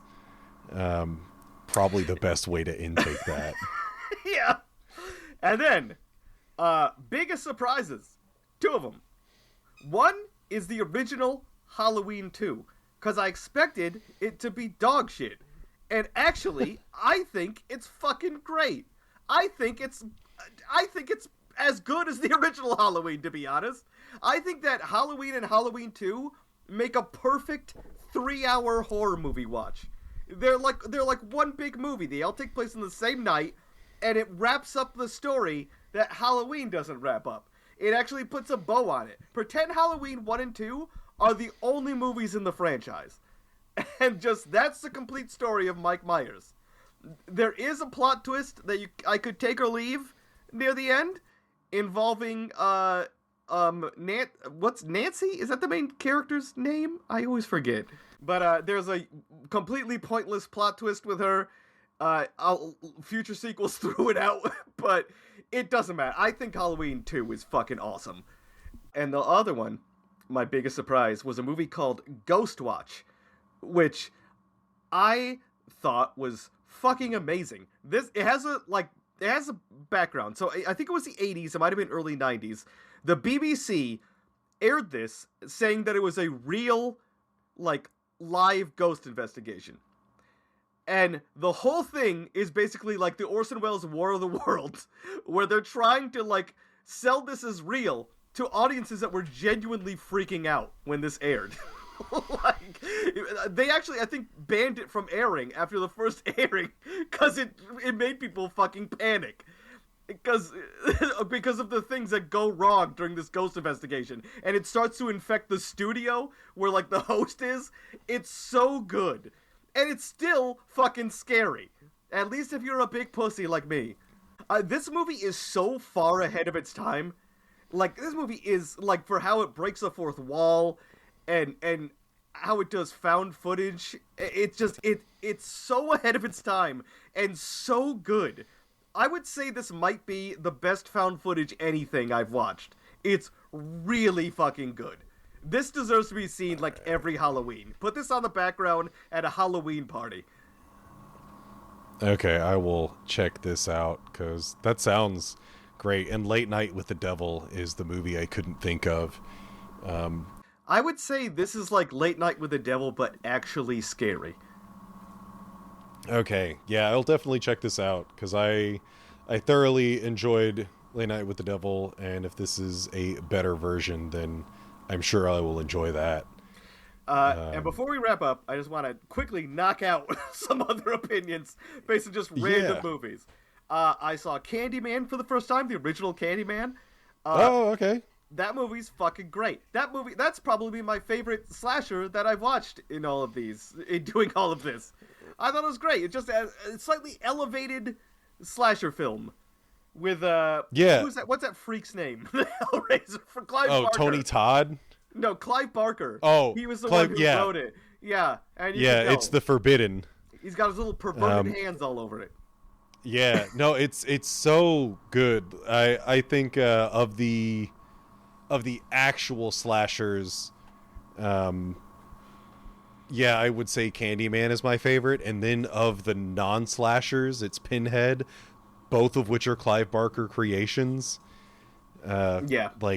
Nothing else has anything on either of those two characters. I also saw Weapons, which most people know. Oh yeah, Weapons by now. I thought it was great. I loved it a lot. I would say I don't think it's very scary. That's the only thing bad I could really say about it. I think it's more funny than anything. It definitely gets different responses, because I know some people are scared of it, and then others do think it's goofy. But it's written by the dude from Whitest Kids You Know, which is wild. Which he did I'll look up the name, but that director did an interview with Last Podcast on the Left. And I would recommend listening to that, because it is a little bit more of an insight into the process. Zach Kreger. Yeah. I'll have to listen to that. Also, another one, I almost put this up there with biggest surprises, was Night of the Scarecrow. It's a 1980s TV movie. I just took a shot in the dark on it. It was on Tubi. And it's not very scary. It doesn't have any actual gore, because it was on TV in the fucking 80s. But it's got vibes, man. And that's a lot of what I want with Halloween movies. You just got immaculate vibes. It's very, very good. Very nice, like, background at a Halloween party watch, I would say. Dude, okay, so it has Dirk Blocker, who I most recognize as Hitchcock in Brooklyn Nine-Nine. Really? Yeah, he's in that. It's actually not a bad cast. Yeah, that's another thing I wanted to bring up. The acting in this was really great. Like, Emmy-worthy. And I'm like, what the fuck? Yeah. I thought this was Stephen like Root. I was expecting, like, a C-movie, like, garbage slasher that was on, like, ABC one night. But it was like, they really put everything into this movie. I have been... So Tubi, I generally sing the praises of Tubi and Pluto. But Tubi, I want to say I watched a couple of things. I feel like a lot of the movies that they have are better than what the horror that you can generally find anywhere else. Tubi is a secret horror archive. In general, it's just a great film archive because right, it'll have Pluto things TV that no one wants to show. Yeah, Pluto TV is also great for that. In fact, I might have seen this on Pluto. I forgot if it was Pluto or Tubi. One of the two. I watched so much of those two this Halloween. So much great shit is on there. In fact, the next one I think I also saw on one of those. Night of the Living Dead, the 1990 remake. I think this is a really interesting film. I think that I might prefer it to the original. Like, Dawn of the Dead is untouchable like the original, but Night of the Living Dead, it's still good, but the black and white one is a little slow. And I know that black and white was a stylistic choice. They had color at the time. But this new one is completely in color. New. It was made in 1990. It's directed by Tom Savini, the gore guy. The guy who does the gore for Dawn of the Dead. And oddly, it's an almost goreless movie, which really was surprising. And I heard that's because the studio chopped the fuck out of it, apparently. And not a lot of that footage survives. Yeah, and kind of circling back, it stars Tony Todd, the Candyman himself. Yeah. He's great in it, and there's a big twist with the ending with another one for the truck. What the fuck do they say? When they kill the zombie, when they kill the guy because supposedly they think he's a zombie, but it's clearly like about racism. Yeah. Then they're like, another one for the pile, boys. There's a great twist on that at the end of this one. Okay, I don't think I knew this existed. I'm pretty sure I was only aware of the original one. So it's really worth a watch. I think it's paced in a way that it will be more palatable to modern horror movie watchers.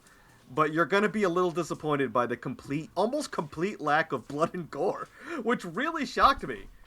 I was like, is this PG-13? And I think it is R, but man, I was like, when I saw Tom Savini directed it, I was like, okay, this is going to be a gore fest. This is going to be fucking rad. It was good.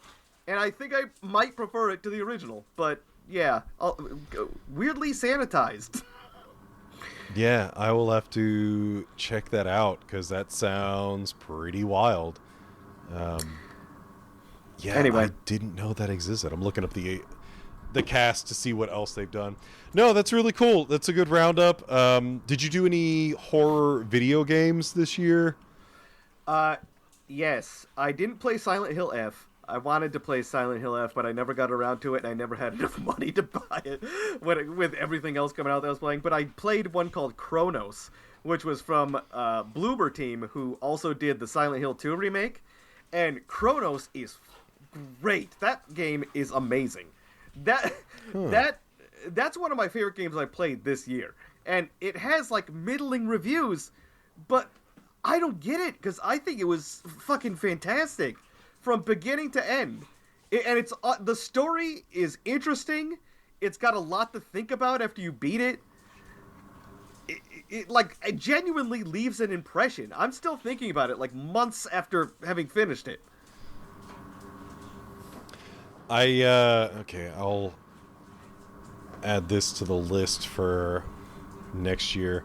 So I started playing Amnesia the Bunker. Yeah. And then I didn't get super far. Like literally I only saw the monster once. And it's the the quick time event where you have to see it, like the mandatory. But man, the settings and the Foley creeped me the fuck out. Is that why you doped out? Well, so yes, but my excuse was because Doom Eternal went on sale for like $8, and so I picked that up and beat that, including all of the DLC for like $13, I think. I loved Amnesia the Bunker, and I was the same way, where it was almost too much to bear when you first start the game and you're just exploring the tunnels and the creature is out there somewhere. Once the creature starts hunting you, at a certain point, the gamification takes over. Where you stop being so afraid and you're just like, okay, this fucking thing, this fucking thing keeps killing me. And once you start thinking about it like a video game, the horror level kind of drops. But okay. I thought that game was fantastic, and it doesn't overstay its welcome. It's a cool 4 hours, 4 or 5 hours, and you're done. Yeah, I looked it up because, and this is how you can tell like how much of a pussy I was. I think I played it for around an hour, and then I checked the gameplay time, and like you said, it's 4 to 6 hours, something like that. And I'm like, holy shit, I've literally done nothing because I've been like creeping around waiting for this thing to pop out. And the moment anything goes south, I run back to the protected room, what I assume is the protected room. So yeah, I gotta get back on it though. But it's also one of those where the game is, it's frustrating to play, but in a way that befits the game. It's not like when you open doors and pick stuff up, you have to use your mouse to like throw the door open. It's not hit a button and open it. It's grab and open or grab and close. I think that system kind of captures the essence of being so terrified you forget how to open doors. Like, yeah, we've all had that. Well, and reloading a gun. When we like turned off the light in the laundry room and then ran out because we imagined a demon chasing us. Like, we've all had that feeling before. But even reloading a gun, and when I go back to it, because I will go back to it, I'll probably start over from the very beginning. Because every action in that game, it's probably kind of like Silent Hill. Well, honestly, I would say this is technically the most difficult game I've ever played, because even the action of reloading your gun is a task. It's nothing is hit a button. You have to hold the gun up and then reload it. You have to make sure it's selected and then hold another button to reload it. And they're not if memory serves, they're not the same buttons that you use to like aim it and shoot it. So everything in there, yeah, it is a process. And again, this isn't a complaint.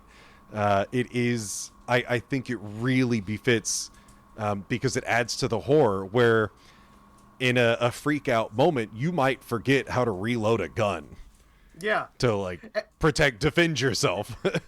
And you know what I think is a great companion to this game, if you also want another World War I horror, is an indie game called Conscript.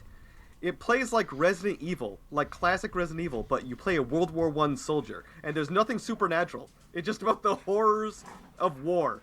And every time you see a German troop, it's genuinely terrifying, because it's hard to aim, it's hard to fire your gun. You're constantly low on resources. There's no fucking ammo. It's so tense, and I love it. Oh, this is, it's new, but it also looks like like a 32-bit? Yeah. Yeah, like PlayStation 1. Yeah, kind of the era of PlayStation 1 coming straight off of you can like play it DOS on a potato. gaming. It's great. Yeah, it really does look like you could just play it on one of those TI calculators. Whatever those fancy ones were. Man, I mean, only because of the color, but other than Wow, that, this really looks like shit. no, not that it looks like shit, but it's this is a game aesthetically. This is a game that you would play on MS-DOS, like at the very end, the end of floppies, the beginning of CDs, and a game that would have been ported to the PlayStation 1, but not for the PlayStation 1. And it has this system where when you kill an enemy, if you leave their corpse there and don't burn it, it attracts rats, and rats can potentially bite you and give you the plague, which is this huge fucking ordeal to cure. That adds to the horror. And then, like, the resource management, you're like, oh, fuck. I killed 3 German troops in here. Now there's going to be rats everywhere. And this was my safe room. Do you want ants? This is how you get ants. Well, thank you for having me on, crazy. Corey. Thank you very much for joining. Glad that you were able to come back on. And we kept I it really under look 15 forward. minutes. Amazing. Yes. Man. Unbelievable. If only the Neatcast could do this. With your uncanny editing, I'm positive it'll just be 15 minutes. A tight 15. Exactly. But yeah, thanks again. If you want to listen to more of Mike, go check out the Neatcast anywhere you listen to podcasts. And look forward to doing this again sometime, buddy. Happy Halloween! Happy Halloween. And Merry Thanksgiving, that definitely is upcoming. Yeah. 2025 Thanksgiving. After listening to this podcast, you will be visited by 3 ghosts. So Scrooge. Scrooge did that. All right, so for round 3, I am joined by the illustrious Chucklefuck villains. I mean, cinema villains. You're right. Shaggy you were and absolutely Jose. right. Yeah. Hey, that's us. Yeah. That is me. So, cinema villains, not a horror podcast by any stretch. They just happen to cover a lot of horror and are very passionate about horror. Yeah. So it would be a shame to do another like horror film special without them. So since it is definitely still October or early November, I invited them on to chat about what they watched through the month of October. Yes, early November. Yeah, definitely early November. It's definitely not snowing before where I'm Thanksgiving. It snows there like it rains in Florida, Shaggy. Well, you get April snows. You might got me there. That's fair. So from my understanding, it was mostly kind of a rewatching a lot of comfort movies, your must-watch October films. And Jose, you mentioned you had a couple of new things. Yeah. So I'll start off. Let's see. We'll go comfort first. So Shaggy, what is the go-to Halloween movie for you? It doesn't necessarily have to be Halloween night, but what is like, I absolutely must watch this. If I'm in a coma, I will wake up to watch this movie. Ooh, that's a great way to spin it. Because I definitely was. The first thing that came to mind was Halloween 1974, like off rip. That's always a staple, no matter what, guaranteed. But I think what I will watch, always I would wake up and watch anyway, would probably be Halloween 3. Nice.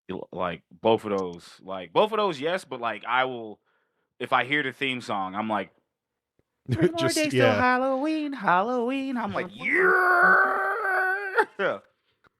Putting people on that shit. We know so how much. to pull you out of a coma if that were to ever happen. That or Juveniles, back that ass up. That's a good karaoke song right there.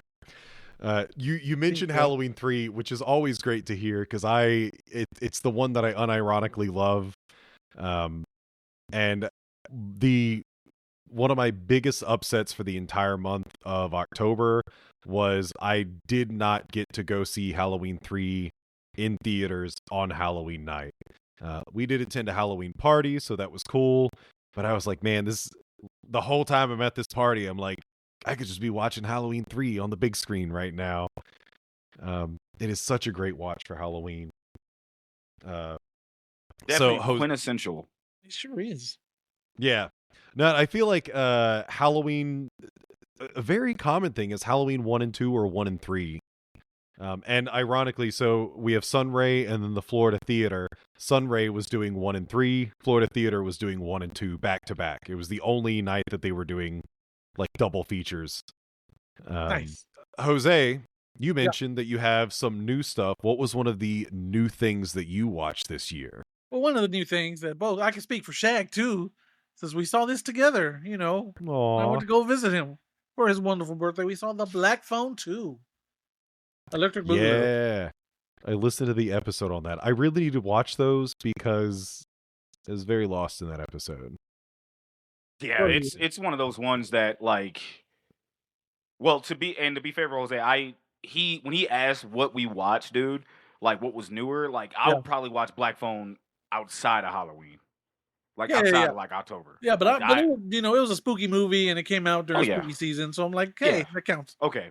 I might have just misunderstood. So kudos for you bringing that up. Especially for Black Phone 2 is more like a winter movie, especially because it takes place. Yeah, I was going to ask essentially because all of the trailers do not make it look like a Halloween movie. It just looks like a winter movie that happened to air around Halloween. Because like the argument part 1 is like a summertime movie because school's going on. Well, not even summertime, I guess, because they're in the middle of school. Yeah. And then part 2 is like, hey, this is winter. Here's a frozen lake. Here's a bunch of snow. And but Black Phone 2 was enjoyable. It was really nice. I was like, because at first I was like, yo, this movie does not need a sequel, but sure, I guess, whatever. But it ended up, it was good though. It was good. So that's what my main worry was. I was like, please don't just be a weird cash grab sequel that just makes no sense. But no, it fit in perfectly. I'm like, yay, good job, guys.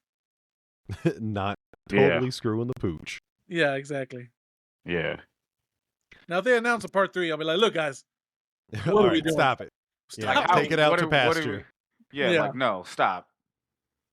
The shotgun only has 2 shells, not 3. Come on. Bro, come on. Unless you're throwing the gun at this point. Because exactly. That is it. Now, those I'm interested in checking out because I feel like I didn't hear too much about the first Black Phone. And then Black Phone 2 really kind of brought people out of the woodwork where they're like, oh, they preferred, you would hear, oh, I preferred 1 over 2. Yeah. Like 2 kind of takes it a little bit further than some people liked. Y'all seemed in your review, which, I suggest if you've seen Black Phone 2, listen to their episode on it. But, it's not like you were, oh, this is the best thing since sliced bread, but you weren't really talking shit about it either. It's a very it was fun. Yeah. We enjoyed it, but I definitely was on the line of like, I would have been okay if this movie never existed, but I'm glad it does. We didn't need it, but okay. It was like you're having leftovers of like what you had before, and you could jazz it up a bit, but it's like, I could go for something else. I really didn't need this, but okay, I'm going for seconds. Like that's kind of what that was. Because a lot of that felt like it's been done. And that's the Freddy Krueger's credit. Except like it almost felt like, look, we haven't had a Freddy movie in a while. Let just, I don't know what they're doing with that. Let's just borrow some elements and be like, hey, there we go. I had heard other people were a lot more offended at the like Nightmare on Elm Street feeling of it. But because I don't have that much of an investment in any of that, I don't think I would care. I've heard enough, especially with the way that y'all talked about it, that it's like, okay, I would, now that 2 exists, I'd be more willing to watch 1 and then check out 2.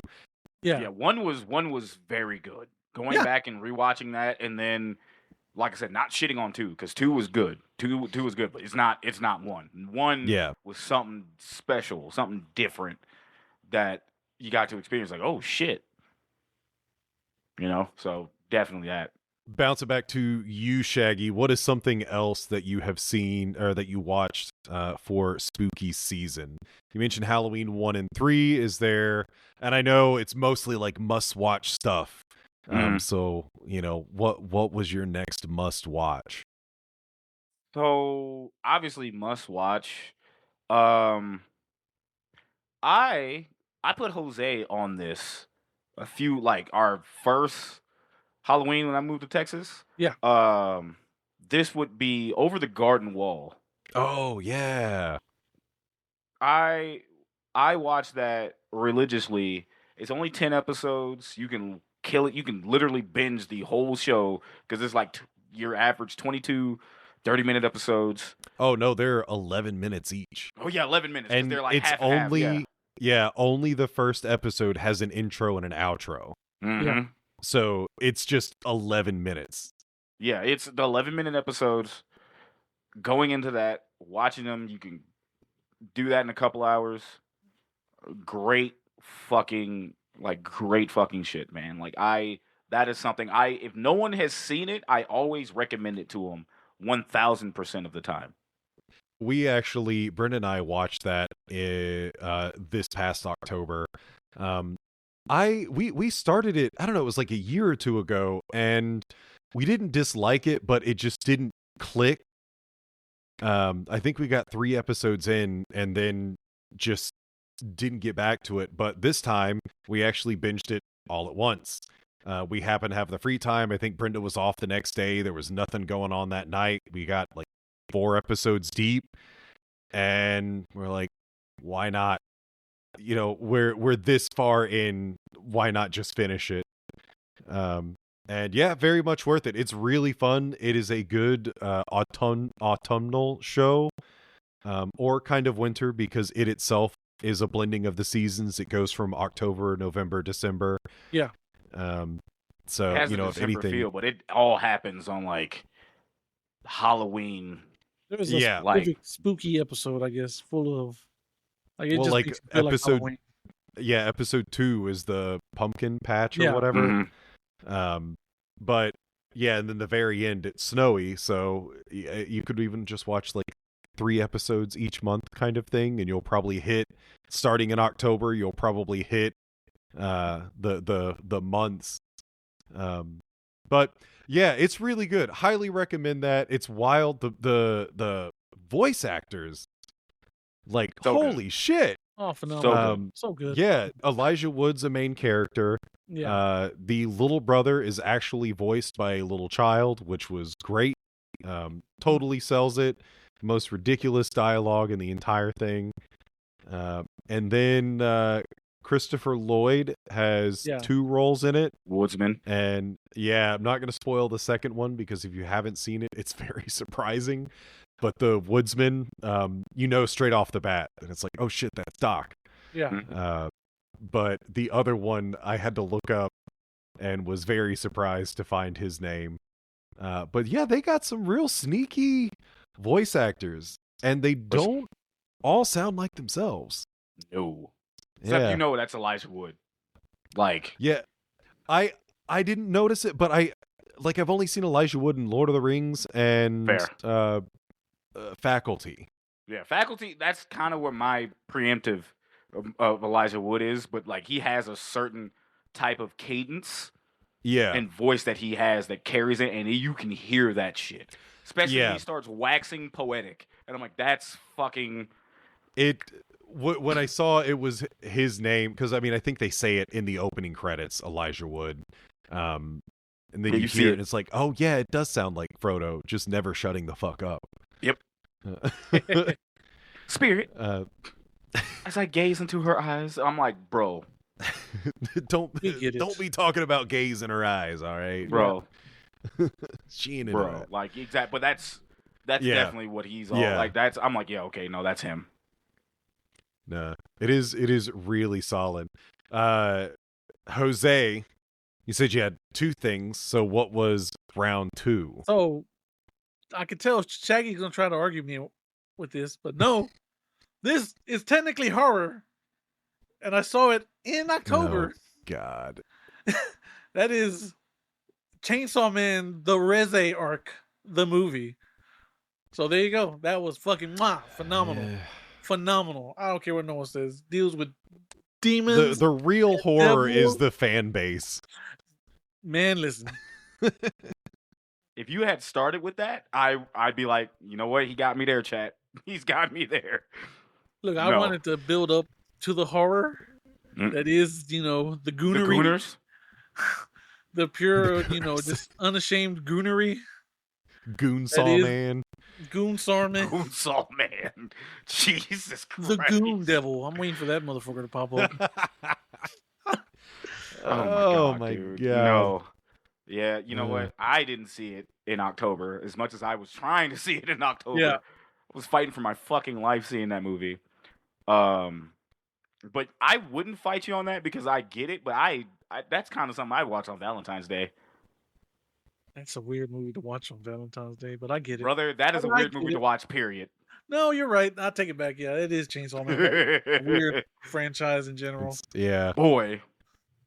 So that one I missed out on. That's pretty good, Corey. You got to watch it. Have you seen Chainsaw Man or no? You've seen it, right? I haven't seen it. I read the entire arc, the first story, like 100 and whatever chapters in like within 72 hours. Which is funny because I told Shag's like, have you ever seen season 1 yet? I'm like, no, I haven't. I've just read the manga. But I'm going to I wanted to go see it, but October was so busy between going to the theater and watching stuff and, doing other October things. I was like, okay, I will go see it if I can reread the manga art. And I didn't have time for that either. So I was like, I don't want to go in totally dry because, I'm sure I would have still enjoyed it. But with so many other things going on, I was like, I can let this one go. Like I don't have FOMO because I haven't read it in a while and I haven't watched the anime yet. So I don't want to be surrounded by kids barking at the screen. Also true. A certain character pose. The animation in that one was really fucking good. Oh yeah, it's I can get why people said that it was better than the Demon Slayer movie release because it was just the back half of it was just straight up action. It actually was way better paced.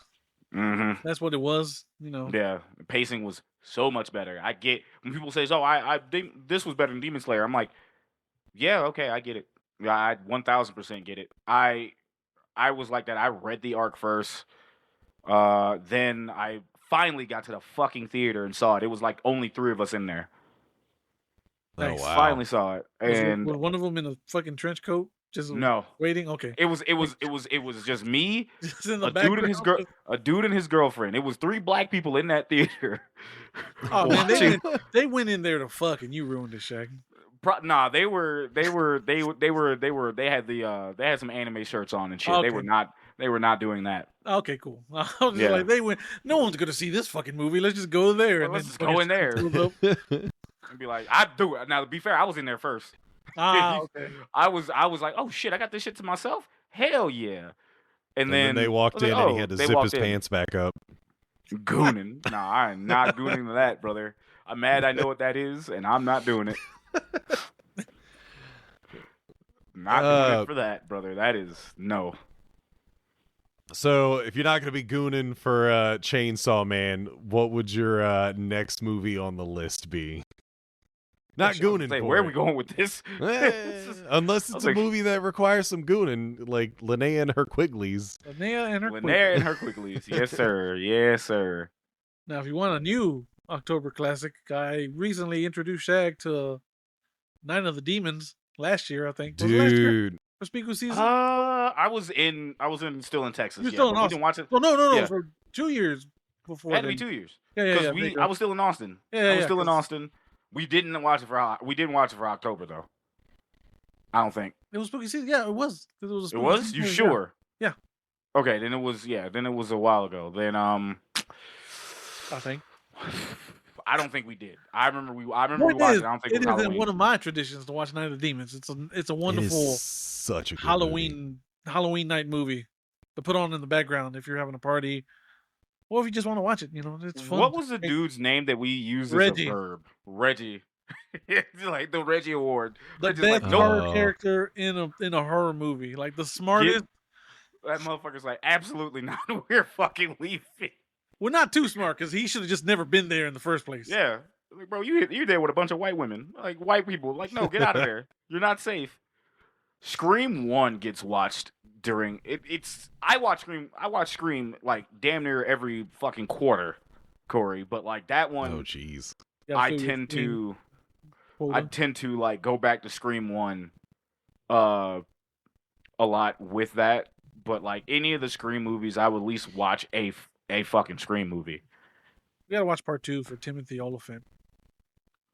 Billy's mother. Yeah, bro. Yeah, that I will be binging that franchise probably starting in January. Oh, yeah. I have to be here. I have to be here for that. Because it is like I've seen one. I thought one was amazing. Great, perfect movie. And but it was one of those where it's like, this was good enough. Like, I know people love the franchise, but I was like, man, one is just, I saw it and it's like, I don't want to be let down. I'm very I don't interested on what's going to be your review for the franchise, because I'm seated for that one, because there when are we did multiple arguments that there is no bad Scream movie. A lot of people and I know a lot of people. It's funny because some people don't like when it's a little too on the nose, because I think it's 4 or 5 was one that it's 4 because it's 4. 4 is one I've heard a lot of complaints not as bad of, but as 5. Not 5. 3. No one talks about 3. 4 is the one people talk about. Yeah. For 2 things. It's the opening of 4 and the fact that it's fucking Vaseline on the TV screen. But other than that, 4 is not as bad as 5 in terms of like on the nose. Well, for like the worst reason. Yeah. It's like, hey, Hollywood producer that's secretly a horrible human being. It's like, that age. Craven knew what the fuck he was doing. Yeah, Wes Craven knew what he was doing. Yeah, he was like, hey, motherfuckers, y'all better pay attention. That I'll check out. Sunray Cinema is having Q&A. Yeah, they're doing a Q&A with Matt Lillard that is co-sponsored by Scaradise, which I work Scaradise, so super lucky that I happen to work that convention so that I will be working that event, and so I get to see the film for free. You really quickly right there. Let me tell you something about both you bitches, all right? You get to see Matthew Lillard, Corey. Jose got to meet damn near the entire cast. Yeah. I don't get to see shit, right? And I love Scream. Probably more than I definitely love Scream more than Jose. But, bruh. Dude, you come on. Oh, shit. Quick funny story, Corey. So, when you take the professional photo ops, right, you're just supposed to be in and out, right? To keep the line moving. It's like, hey, you can tell them hi, but just don't talk to them or whatever, just get in and out. So I go in and, I'm like, Matthew Lillard's right next to me, and I'm wearing a Godzilla -1 shirt. He's like, nice. And just in my ear, he's whispering, oh, man, I hadn't seen that movie yet. Is it good? I'm like, yeah. Just like, yeah. He's like, did you see it in black and white? And like, I was already walking out. He's like, did you see it in black and white? I'm like, yes, I did. I seen it twice. Thank you. Bye. That shit was just funny as hell. This motherfucker sends me a picture with him and his girl, like the whole fucking Scream cast, and I cussed him out. I'm like, you motherfucker. He's coming back this year again, and this is the year, Shag. I'm gonna get you an autograph. I'm gonna be like, Matthew, can you sign it to Shaggy? Can you put to Shaggy from the real Shaggy? That's fucking hilarious. Yeah, that's great. That's actually fucking brilliant. Like, I'm not even. I won't even be mad. It might take me 3 to 5 business years to get the fucker, but like I'll be there. But no, it's crazy, Jose, that you say this. Never mind. You know what? I just realized I can't do that because it's Texas Frightmare, right? So what I was gonna say is, bitch, I have the funds Yeah, you have the funds now. to do this now. But what I realize is that's you and Kim's special weekend. So I can't be the third wheel on that. Jack So just I'm popped like, out of nowhere. Hey, Bring Drew, and then bring you'll have Drew, a date and too. you and Drew can go do whatever it is Drew does. we go get At lost horror somewhere. convention. We go get lost somewhere, dude. We come back, nah, bro. I thought about it. I was like, nah. Take Corey. 'Cause- Just invite Corey. Yeah. You know what? That's about it. When That's is- fine. Because when I is got to cheat on Texas Jose. I bring Frightmare? Corey with me. It's just a big horror con that happens in Dallas. When is it? May, the end of May, I think. Memorial Day weekend. There you go. That's his Is that Memorial anniversary. Day? Yeah. Yeah. Roughly around that time. It's Yeah. roughly that's his anniversary. So like, that's the week we don't do shit. And like he's been going, and he's been a really good friend. He's been bringing me shit back from that. But like, I thought about, damn, maybe I could go one year, and I'm like, no, I can't. That'd be weird. Kim would fucking look at me with daggers in her eyes, The whole time. bro. It's like She you already trying to calls steal us- my man. She already calls us. She already calls us names. Yep. Hurtful So- names. It's. He's like, and Jose's like, no, we're not. She's like, Like that scene in Shaun of the Dead. Like, no, we're not. Hey, babe, here you go. Like, thanks, babe. Or like here's the beer. Like, oh, thank you, babe. thanks, babe. You know, like Oh, it's man. we'd be proving her point. But Yep. yeah, I definitely watched the Scream ones. It's just that both of you bitches get to see people from those movies, and I'm be like, I'm just unfortunate. Go hug him, Corey. Be like, I don't care what Tarantino says. You're a good actor. Come here. You're a good boy. You're a good Yep. boy. Here's some more Japanese anime. Since we definitely didn't get lost on a tangent, course not. Shaggy, I think we're back over to you. So I said Scream. What did you say, Jose? Oh yeah, you did. It is take us Jose. to Scream. You said Night of the Demon, so it's Night of back the to me. So it's back to Okay, you. Alright. yeah. Yeah, see, he had it right. Okay, word. I'm just making sure because you said night. You cut me off and you said Night of Demons, and then I said Scream. Okay, all right. You know something funny? This year, unfortunately, my Halloween was a blur. I didn't get a chance to watch a lot of horror movies per se, even the traditional ones that I do. Like I didn't get a chance to watch. But one, I tend to try to make time for usually not the first Nightmare on Elm Street, but if I don't watch the first Nightmare on Elm Street, I will find a way to watch New Nightmare. Which number was that? Yeah, they don't And call that's it.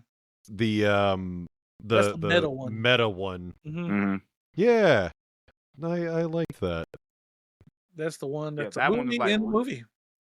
That's like, hey, let's do Scream before Scream actually happens. Pretty much. Yeah. It is wild to see how many things predated Scream that were definitely Scream. Oh man, so I was trying to think of what it was, but I got to see Texas Chainsaw Massacre on 35 millimeter. Nice. Ooh, Um, bitch. Probably like a B print. It was not super clean, but I think the That's issues with it improved the overall experience. Yeah. So I've heard that they would take that film and they would beat it up a little bit, so it's kind of like grainy and everything. So like did you see that at Sunray? Yeah. Okay, so Yeah. Sunray is one of the places that do it. 35? Did he not record that in 16? I thought I knew it was in 30. It might. I can't I'm remember. 'cause I know- I'm not 100% sure, but I do know that certain theaters, or that especially Texas Chainsaw Massacre, they would beat the fuck out of it and then put it and then play it to kind of give it that grainy, fucking like dingy, dank feel. Yeah. This cut was the beginning when it's daytime is kind of very bleached, so it is a bit oppressive on the eyes. Because it's not just like, oh, it's light out. No, it is like burning into your retinas. It's so bright. Okay, yeah. And yeah, but it lends itself pretty well because your own brain starts to feel like the heat of where they are, you're kind of feeling this worn out, like as they are getting worn out, you are getting worn out, because like, oh my god, like when will it be nighttime? For the love of God, I just need to see it darker. And then it gets But- dark, you can't see shit. Yeah. That No, it motherfucker's was like, God damn. but no, when we were going in, someone had commented on like it's the original Scream, but it somehow it is the proto slasher film, the proto horror film. Yeah. But at the same time, it is an indictment before the genre ever existed. Because if you go into Texas Chainsaw Massacre, like if you've watched tons of, you know, Halloween, Nightmare on Elm Street, you know, Friday the 13th films, and then go into Texas Chainsaw Massacre knowing that it is a dark comedy that is an indictment on all of those other series, it's like, oh, this is actually... I did not enjoy Texas Chainsaw Massacre the very first time I saw it. I didn't enjoy it a lot. I'm like, okay, this is cool. Clearly a college film. Always props for that. Everything in there is real. No CG. That's great. And I was like, I don't care if I ever see it again. And then I saw it again, and this is now after I have seen all these other franchises, and it's like, okay, now I like Texas Chainsaw Massacre a little more because I've seen what it created. And I'm not going to say it's the superior film, but it went down so much easier. You know, I think there are better ones out there that have done it better, but it is... I appreciate it more because it's like, how did you make, again, Scream, but before any of these other films were made? How did you make the funny, you know, poking fun at the slasher genre that did not exist for like another decade? Yeah. So, no, it is really impressive in those regards. Yeah, dude, it's a solid... Watching that shit over again, and it's especially being a part of like did I ever tell you that I went to we as Seminole Villains got invited to when the Texas Chainsaw Massacre game was being released. I vaguely remember this. Yeah, and I fucking went. Jose couldn't make it. I went, and that's when I went, and I'm like, yeah, this is fucking great. And then we just got a lot of the stories from that. We got to see a lot of the development, but the fact that they brought as much of the actors and actresses back to be in the game, and then it was a part of that, is like that nice little dank, dingy ass feel. Like playing the game and then rewatching the movie before that really made me appreciate it more. Was the Halloween game only live service? The Halloween game's not out yet. Texas Chainsaw Massacre. Jason. Yeah, the Jason game. No, so it's the same. So no, Corey, you're good. You're good. I have doubled back somewhere. You're good. The same team made the Jason game and made the Texas Chainsaw Massacre game. The Jason game was popular, had its bugs, but they had to stop because of the cease and desist. Yeah, the lawsuit. Because of the lawsuit.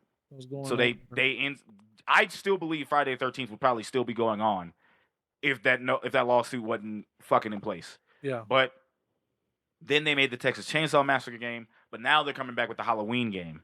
Jose, I'll toss it back to you. Are there any other films that you feel are worth mentioning for the month of October, if you were to say either something that surprised you or something that you want to recommend to listeners?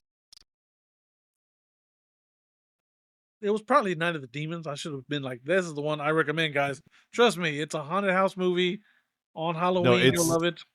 I tell everyone about that movie. Ever since Joe Bob did it on the drive-in last year, I'm like, dude, this is the only other movie that has come close to that much charm for me is Late Night with the Devil.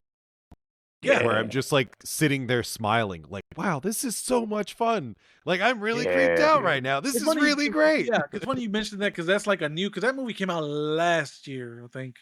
So this year I watched it again. There's like, hey, it's a new tradition. Because once again, that movie takes place on Halloween. and you get the Halloween vibes. Mm-hmm. You know, throughout you look at the audience, there's people in costumes. They have a spooky set. You know, it makes you feel like you're watching one of those talk shows that are doing a Halloween episode. Or Yeah. like those old TV shows that does Halloween themed episodes. No, it is. But like that, and while for anyone, hopefully I haven't lost anyone, but Late Night with the Devil is absolutely nowhere near anything like Night of the Demons. Yeah. Two vastly different movies, but they're charming. And I know that's a weird thing to say about horror films, but like I had so much fun watching both of those. I've probably talked about Night of the Demons like 30 times at this point, recommending it to people Her in the last Linnea year. and her Quicklys Mhm. also make an appearance. Yeah. Linnea, her Quigleys, and some lipstick. Yep, there you go. Oh Also, God! shout out to the opening titles for that movie. The opening crawl is like one of the dopest, like It's so opening credit sequence. Like this is great. One other thing to back you up Mhm. on that. My homegirl was actually in Late Night for the Devil. It's Cleopatra Jones. Like that was her first movie role. Like she's like it filmed in Australia and she lives in Australia, so she took that. And I was when I saw the movie and I was like, yo, and I was like, yo, let's fucking. She didn't talk about it until it was like released in theaters. I was like, yo, let's fucking go. I was so happy for her, man. I got one other movie that's a shameless plug. Okay. And these are movies that I would have watched, that I watched as kids when I was a kid. And I would, if it's on TV, I would watch. And that is Hocus Pocus or Ernest Scared Stupid. Ernest Scared Stupid was a fucking classic. That bitch had no business being as terrifying as it was as for a youth. I have not seen an Ernest movie since probably Single Digits. That's funny. So I gotta check. So Ernest Scared Stupid, and what was the other one again? Hocus Pocus. Hocus, yeah. God, that one I probably haven't seen since teens. Because I used to watch that all the time. I really gotta give those a rewatch. Go back to some of the Disney things. I'll tell you what I miss. And this will like be my only one, but I really want to rewatch Halloween Town because I loved that as a kid. So if that movie's on TV, I will watch it. The first one, maybe the second one too, but the first one. Because isn't there a trilogy? There's like 4 of them now. There's like a whole lot. Yeah, they just hey, let's bring them back. Yeah, I know I liked the first one, and I think I liked the second one, and the third one was kind of, maybe hit, maybe miss. Y'all are running out of ideas, and you're just okay. Yeah. Yeah. One of the earliest experiences of beating the dead horse. Mommy, why is that horse unresponsive? Jesus, they keep poking, they keep hitting it with it won't wake up. But yeah, so you guys are great. Thanks for joining me on what do you got? What do you got? I am a fucking idiot. Oh, we knew this. I forgot the one fucking thing. Jose, you're gonna be mad at me too. I forgot the one fucking thing that I watch goddamn every Halloween, no matter what the fuck I do. I'm thoroughly shocked you didn't bring it up because I know exactly what it is. Boy, because I think I was fucking looking at movies. Treehouse of Horror. Yep. Oh. Do you watch all of them? Every fucking year. Okay. October 1st, I ram all those fucking episodes. And I try to watch and I watch the newer ones. I try to catch up to the newer one. And then I try to watch it up until the new one drops. And I go watch the new one. Okay. But I will have a fucking marathon of nothing but Treehouse of Horror. I have been meaning to binge. Well, I say that no, I haven't binged them because I want to say I completed season 10 of The Simpsons, so I have seen at least 10. Though, hold on, I think isn't it 9? Didn't they miss 1 year within the first decade? So they didn't have a Treehouse of Horror episode for the first season. Oh, the first one. Okay. They came in the second season, and then after that. Yeah. Then I've seen 9 of the Treehouses of Horror, and I have been meaning to sit and watch, do just that, where you binge the entire thing, because those are kind of consistently fun. You know, they can be hit or miss, but I feel like they're sort of all on the same level. Whereas other Simpsons episodes might vary. Seasons 4 through 6 have some of the best fucking Treehouse of Horror episodes of all time. Yeah. Shitting. The shitting, yeah. And then, but on top of that, like even some of the newer ones actually hit really good. Like there's some new. Now there was one year they didn't do a Treehouse of Horror episode, but they did a Halloween episode, and it was Homer, Lisa, and Bart. Marge was out with Maggie or some shit, and someone broke into the house. Like three goons broke into the house to try to kill Homer. Huh? No, it wasn't Snake. It wasn't Snake. Nah, these motherfuckers were greasy and everything else. Like these were characters only created for that episode. Okay. Huh. And they were like, we're just gonna Homer did something, and he's like, we're gonna fucking kill him. And I'm like, and it was like a serious Is this episode. like The Purge?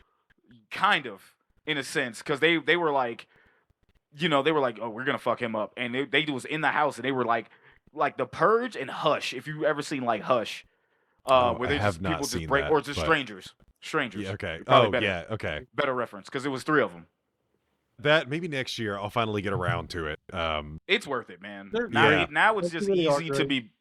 Now it's easier to be bingeable because, like, if you got Disney Plus or you're sailing the digital they seven make seas, a playlist for No, it. yeah, they legit do have that playlist. It's every like- year.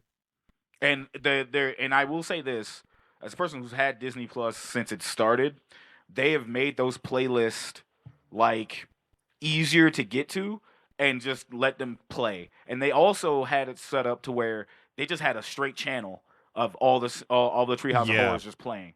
And I was like, oh shit, this is dope. Yeah. No, I like what they've done with The Simpsons. I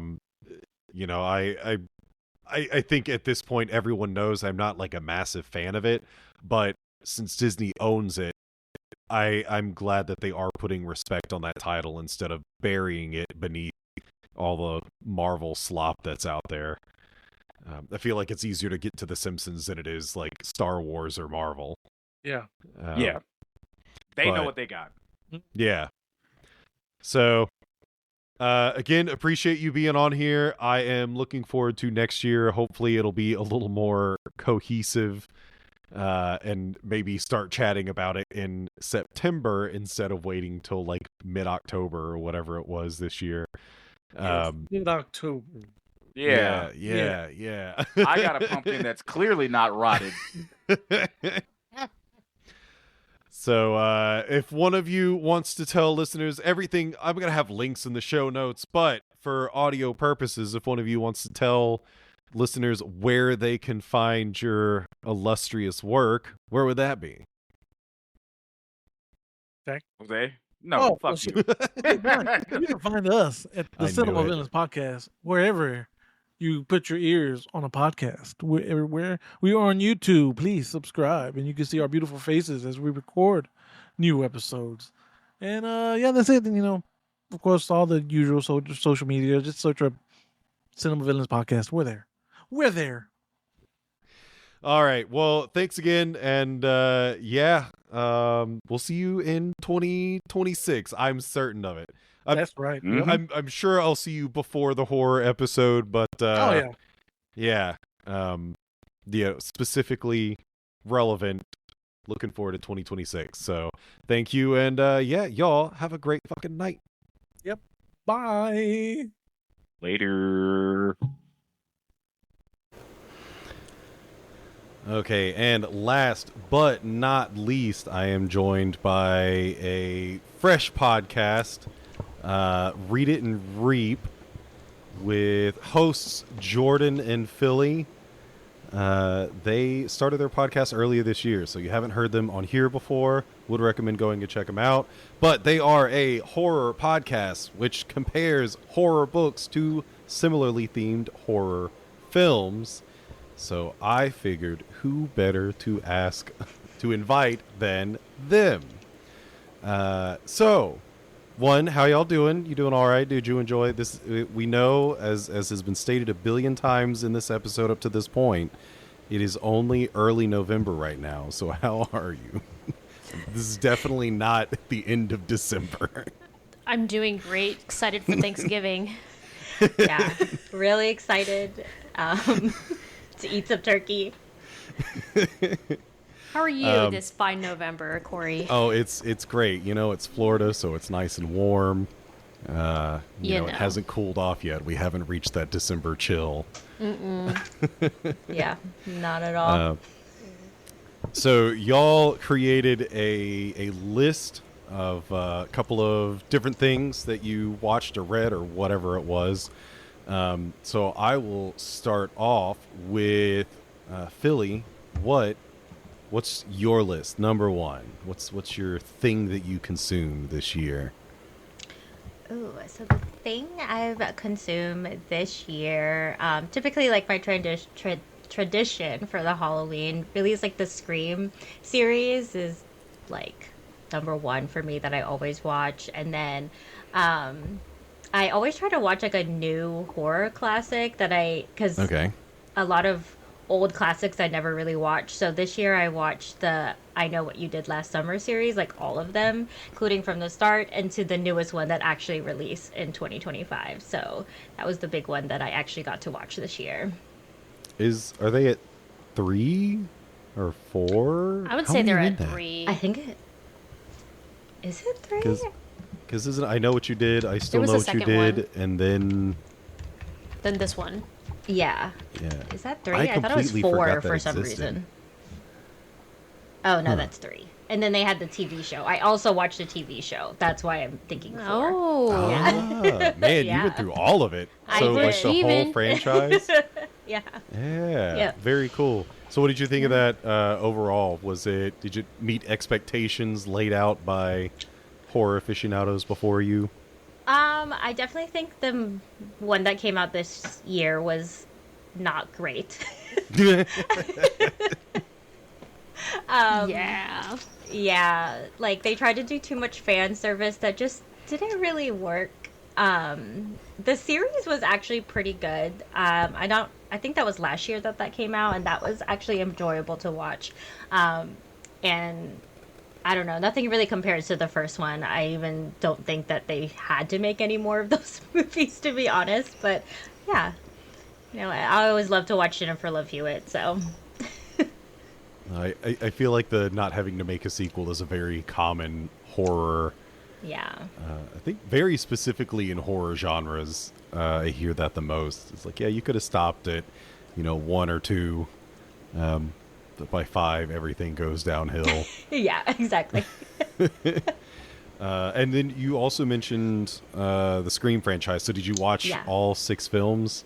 I did, yes. Oh, man. Yes. Okay. Mm-hmm. That is my January, February plan. I've seen 1, but that's it. Oh, You gotta keep watching them. Oh, Yeah, I'll man. be Philly's a big rewatching- fan. I am. Yeah. Oh, as you can see. Yeah, inside my- got your ghost face. And I see the ghost faces behind you as well. Yes, yes. Yeah. Now, I'm excited for that. So I have a buddy who's Luke is going to be the first recording on this episode. We will probably make plans to watch the entire franchise together. That way I can go see 7 when it releases. Yeah, I'm excited for Spookella, actually, because they're doing that event with the Scream 7. So Jordan and I are planning to do that. So very excited. Oh, very cool. Yeah. Yeah, cool. Yeah, so that's why I have to watch it, is I will be at that event. So it's like, I should know what's happening. I got to get the references. So, Jordan, moving it on to you, what do you got for us? Well, I'll also bounce off how Philly was talking about traditions. I'm not too much of like watching horror movies as a traditional Halloween thing. I do, like I love horror. I consume so much horror throughout the year. But one of my Halloween goals every year, and I think is going to be a goal for next year as a general statement, I play a lot of horror games, like video games. Yeah, like horror themed games. And that goes for like anything jump scary, spooky, cozy. One of my favorites is the Silent Hill franchise. So obviously like the classics, Silent Hill 1, 2, 3. And then of course they did the remake for Silent Hill 2, which was really fun. I'm actually going to be playing that next. And then I played Silent Hill F on stream. So I've been trying to get into more of the spooky, scary games because I love horror in general. Yeah, that is an area that I lack in. And there's something about it, like, there's nothing about horror films that really scares me. But games, I am a pussy. It's hard. It is. I had to play, like last year I covered Alien Isolation. Literally the only way I could play that was by starting at like 10 in the morning. And I played it for I think 3 days in the daytime, and then I could finally start playing it at like twilight and then at night. But if I played it at night, it was just like my heart rate is just staying high. Whether anything's happening or not. So I applaud you for being able to do that. Horror games. Ooh. I think it's because you're so fully immersed. You're the main character in this situation. Like when you're watching a movie, you're like, that's not happening to me. But like in a video game, it's kind of happening to you. I mean, it's happening to the virtual you, and it's like affecting your gameplay. And that's what I love about Silent Hill is that there's like a choices matter type of deal. Like what every action you make, it like kind of affects your ending. And then it's very limited with weapons. So like there's horror games with like the guns and like the full weapons that you can use, and you get pretty stacked, and it makes it easier for you, like, okay, I can shoot this monster. But then there's Silent Hill where if I lose ammo, I don't have it anymore. And Silent Hill is one of those, I've watched gameplay of all of them with the exception of F because it just released. But that is one of those games that is, everything is intentional. Every action, not just your decisions, but I mean all decisions, but not like, do I go left or do I go right? Do I pick up this thing or do I not? But like the act of reloading a gun or switching weapons it takes so long. It's not like a super quick thing. So you have to be sure that that's what you want to do the moment you do it. Yeah. And I appreciate that about it. Watching the games, it definitely raises the intensity. But I would never want to play those games. It is a hard, literally, like, that's how I was before, is I would just watch people play it, and I'm like, okay, this is me experiencing the game. But now I gotta play him, you know? Yeah. No, that's really cool. I commend you for that. Philly, next up, what you got? All right. So I'm not exactly sure how much specifically on October I watch, but I know for sure, like every year, I try to at least watch 50 new releases within a year. Ooh, and my goal this year was at least to make half of them horror related. So out of that 50, or I'm at 48 right now, and 27 of them has been new horror films released in 2025. So pretty excited about that. You had that many? Yeah. It's a big year for horror. It is a big year. I think 2024 just kind of set it off because, there were so many, awards for horror. So I'm kind of excited to see what this new award series is going to look like for horror this year. I also did one new TV series that was horror, which Jordan and I will talk about, I'm sure, soon, because it was the best. And then I consumed at least 10 horror books. At least a year, not October specifically. Yeah. Yeah, I think I knocked out 3, and like 1.5 of them were the last probably 2 weeks of September. To slide me into lube me up for October. And luckily, the podcast has got me into reading, so I think that's mostly why Jordan and I chose this type of podcast, because it really brought us to reading again. So There's a lot of really good horror out there. Yeah. I've been surprised, and I feel when I look online, it's almost like it's easier to find good horror, at least recommendations. There's a lot of really terrible horror out there, Yeah. book-wise. Stuff that is just not scary whatsoever. My most disappointing book, I was like, why is this even listed as horror? Because it wasn't scary, and it was a very bland, like, blasé read.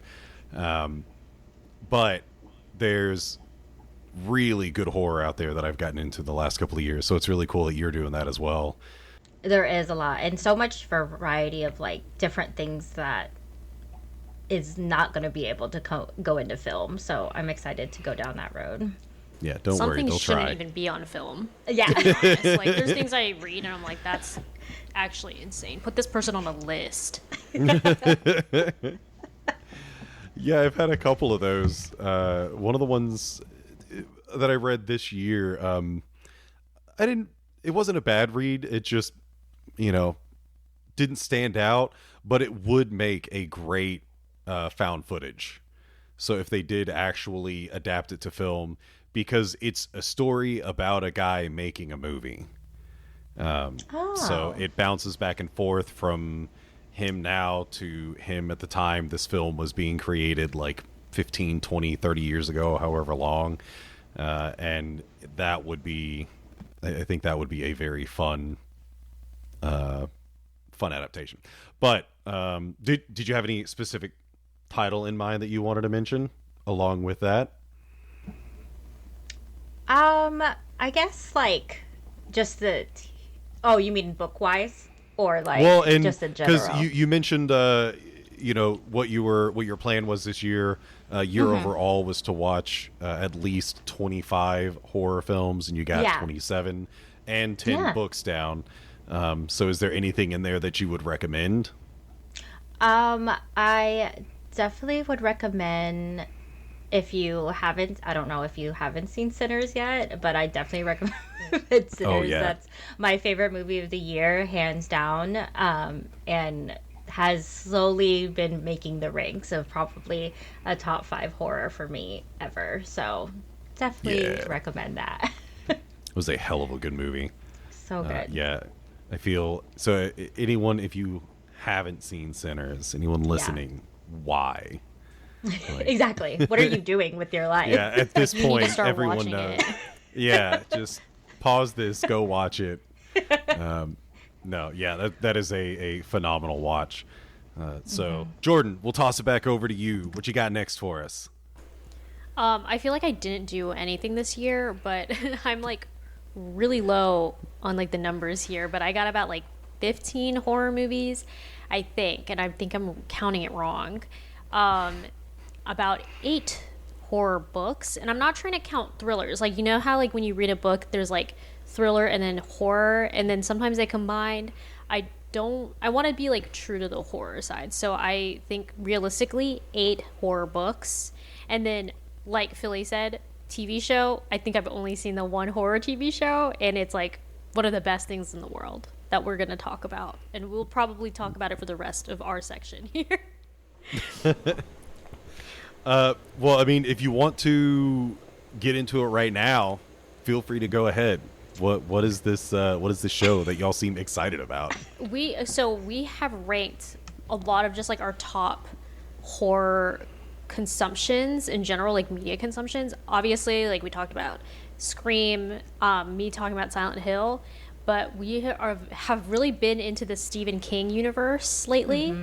So our favorite TV show, and I think it's just like it's made it to our top 5 list, so this is really a big deal, is Welcome to Derry. So from the It universe. It just came out last month, I think, and it just finished last weekend. So we are kind of experiencing withdrawals because we don't know what to watch anymore. But I just rewatched it. It is. Okay. So the show is over, but I think this opens the doors to the Derry cinematic universe. Yeah. So that means that there's probably going to be more Yeah. little Welcome to Derrys out there. Yeah. That are coming out in the future. Because, like, I feel like Stephen King, and the thing is that Stephen King's films books, all kind of are in the same universe and they all connect in a way. There's so much you can do with it. I haven't seen it yet. I remember it being announced, but what in particular stood out about it? I think adding, because I guess for me, like when I watch it, chapter 1 and chapter 2, it's very like, it's a good movie. It's okay, but this adds a level to the story that I didn't even think about. It goes into the film so much more. It takes place in what year was that? 1960s. 1960s. So you see the level of the town of how they act towards BIPOC in general, which is a lovely thing to see.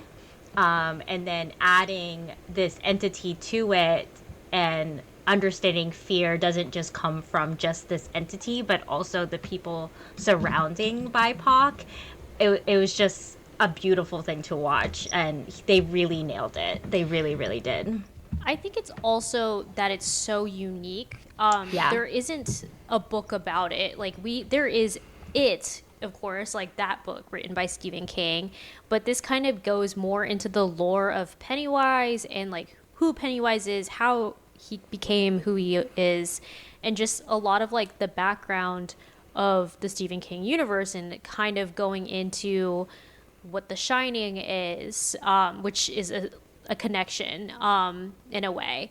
And it's just so interesting. Like you view it from a different perspective. The cast does an amazing job, and it gives you this whole new group of people that are experiencing the terror of Pennywise that kind of gives you like an opening into how much damage that creature or monster or whatever you want to call it has done to the world. Okay, so something that Philly had stated, well, kind of both of y'all have mentioned, there is nothing prior to it. There's no It prequel book. And I know it's a very, very common thing that prequels are generally what ruin something because most people are like, yeah, we don't care about what happened before. But Philly, you'd commented that, you feel like the movies are okay. Yeah. And you think the series, well, it sounds like both of y'all are kind of saying the series is stepping up a lot. The movie, I guess, is constricted by the limits of the novel, whereas this prequel has no limitations. Exactly. Mm-hmm. I think going towards HBO specifically for this series was like stellar move for them. I literally texted Jordan the first episode. I said the first 10 minutes of this TV show is insane. Like what they were able to do with this series. I am very much a scared person. So the amount of times I jumped and got shocked in this series, I can't even count with with my hands because it was so good. Yeah, I audibly like gasped, and like I even would tell Philly like I'm crying like in the moment because I'm just getting so emotional over these characters, and I told her I'm not gonna get myself attached to these characters, and I did, unfortunately. But I think in general, like the It movie, and I think that's why it's like okay, like if you've read the book, and I personally haven't read it, I do want to read it. I've read some parts of the book, not the entire thing. It's like 700 pages, is really long, but you can only do so much out of the book into a movie. So it's just like there's missing parts, and I feel like that kind of covers some of the missing holes that you aren't aware of when you watch the movie but not know anything about the background. So is this because I don't remember how much of the history of Derry is mentioned in the It films, but from the little bit I've seen of previews, this is showing that like Derry has been fucked up this entire time. It's not that this is just a kind of one-off or every so often, but more like this is a cursed or haunted town. Yeah. Okay. I think they talk about it a little bit, and it's very brief in the movies. Like it's like a really quick just drive by of a comment like, oh, I did my research and found out that there was like children going missing back in the 30s, back in the 60s, and then they just kind of like let it go. Yeah. And this kind of revisits that plot line, because you're like, I want to know what happened to the people that went missing. Why is there a gap between the 30s, the 60s, and now the 80s, where the kids are getting kidnapped again? Yeah, and you even get you get pretty much like an origin story of Pennywise himself and why this entity chose Pennywise as its mask. Because the main plot of it is that it can be anything. It can just be what your biggest fear is. But it goes into specifically why Pennywise was chosen as its main form. So that was really cool to see. Okay, very cool. I've added that to my list. Yeah, we turned part this into an It episode. So sorry. No, it's fine. But I like, for each of the interviews that I've done, I had to create a list because it's like, oh shit, I need to remember this stuff for next year. And Welcome to Derry, I might have to watch sooner rather than later to stay on top of it. So, all right. So I know you all wanted to really gush about that, but was there, Philly, did you have anything else on the list that you wanted to, that you stood out for you? Yeah, I, just like my ranked horror consumption in general, I mean, number one definitely for me is the Scream series. And then I think number two, like, definitely Jordan Peele has just changed the horror movie game for me. And he also came out with a book as well, called like Out There Screaming. And it's like a bunch of like anthology of just Black horror in general, and that was a really good read for me this year.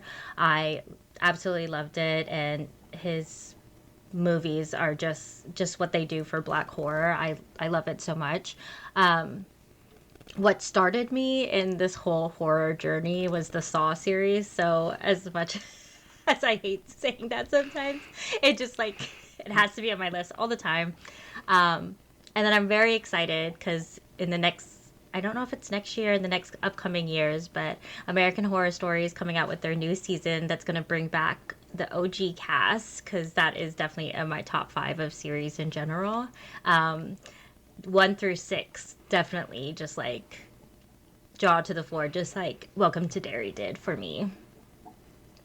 So I know that is another huge gap in, like, I don't know that I'll ever get around to watching that. That's way too many episodes. It's a lot. Yeah, especially because you said the new season, what is this, like 20 now? Like Probably, honestly. There's It so Likely many. is. And then there's American Horror Stories. Stories, yep. The plural. I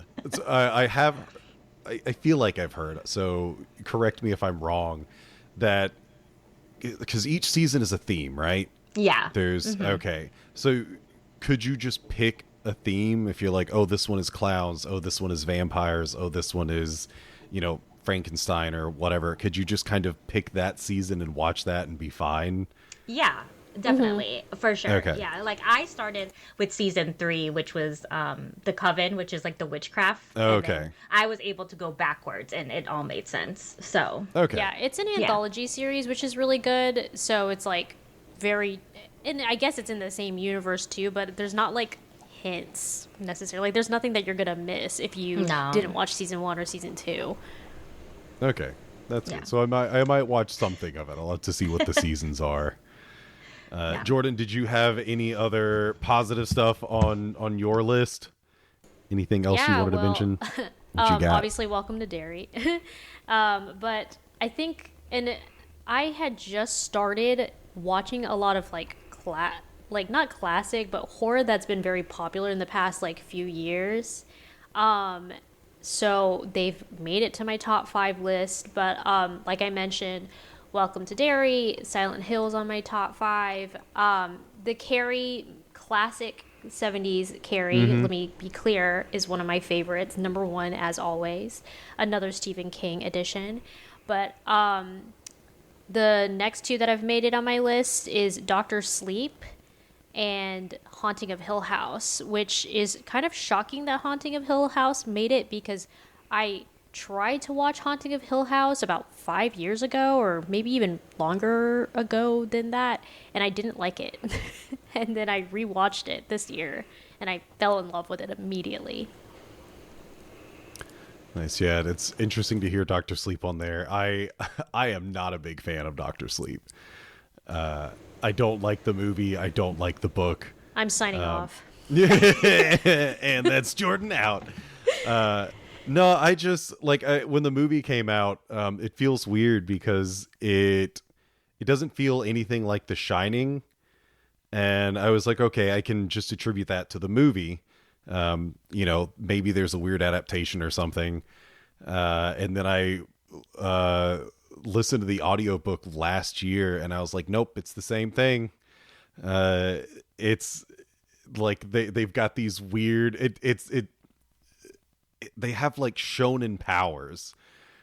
It's just like an anime where all these people have these unique powers, and then at the very end of the story, and I don't feel like this is really spoiling anything, but all of the main characters except one, the main villains, leave they just leave, and they are replaced with like 1-to-1 matchups who then die immediately, and you're just like, okay, I don't even know who these people are. Like, that's fine with me, but it just felt very anticlimactic. I think The Shining is pretty great in its own right as a novel and a film, but Doctor Sleep, it is another one of those that I think it would be better if it had not been connected to something else, because there is nothing in The Shining that talks about steam or any of these weird, it really just feels like you're watching an anime. That I totally get that with the shonen powers, which is The Shining, actually. But it's just like psychic power. They're telepaths basically, and empaths for spirits, but they're not like moving shit with their minds, really. Yeah, they're really weird. It goes crazy. Now that they're vampiric in Doctor Sleep. Yeah. Okay, so that's a good way to describe them. That is a good way. I will say, that's how a lot of the Stephen King stuff is. So, Carrie, she's like a telepath also. Yeah. And then that's how it is in It sometimes. There's a lot of Shining and people with anime powers. Yeah. So, Telekinesis is a big thing. Which Carrie is a phenomenal movie. I will echo that. I watched that last year, I think, and was blown away and was like, why have I never watched this before? This movie's great. So good. My favorite. So if you haven't seen Carrie, big recommend, go watch the original, because it's also another one of those just enjoyable films. It is a horror film, but it's also, if I remember correctly, within the first 5 minutes, they kind of tell you what the movie is about, that what it is an allegory for, and I think that's great. It's kind of like It Follows, where It Follows is overtly about STDs, and they tell you that in the first few minutes, and so the rest of the film you just get to sit back and enjoy, and they're not really harping on that anymore. You just get to see the aftermath of it.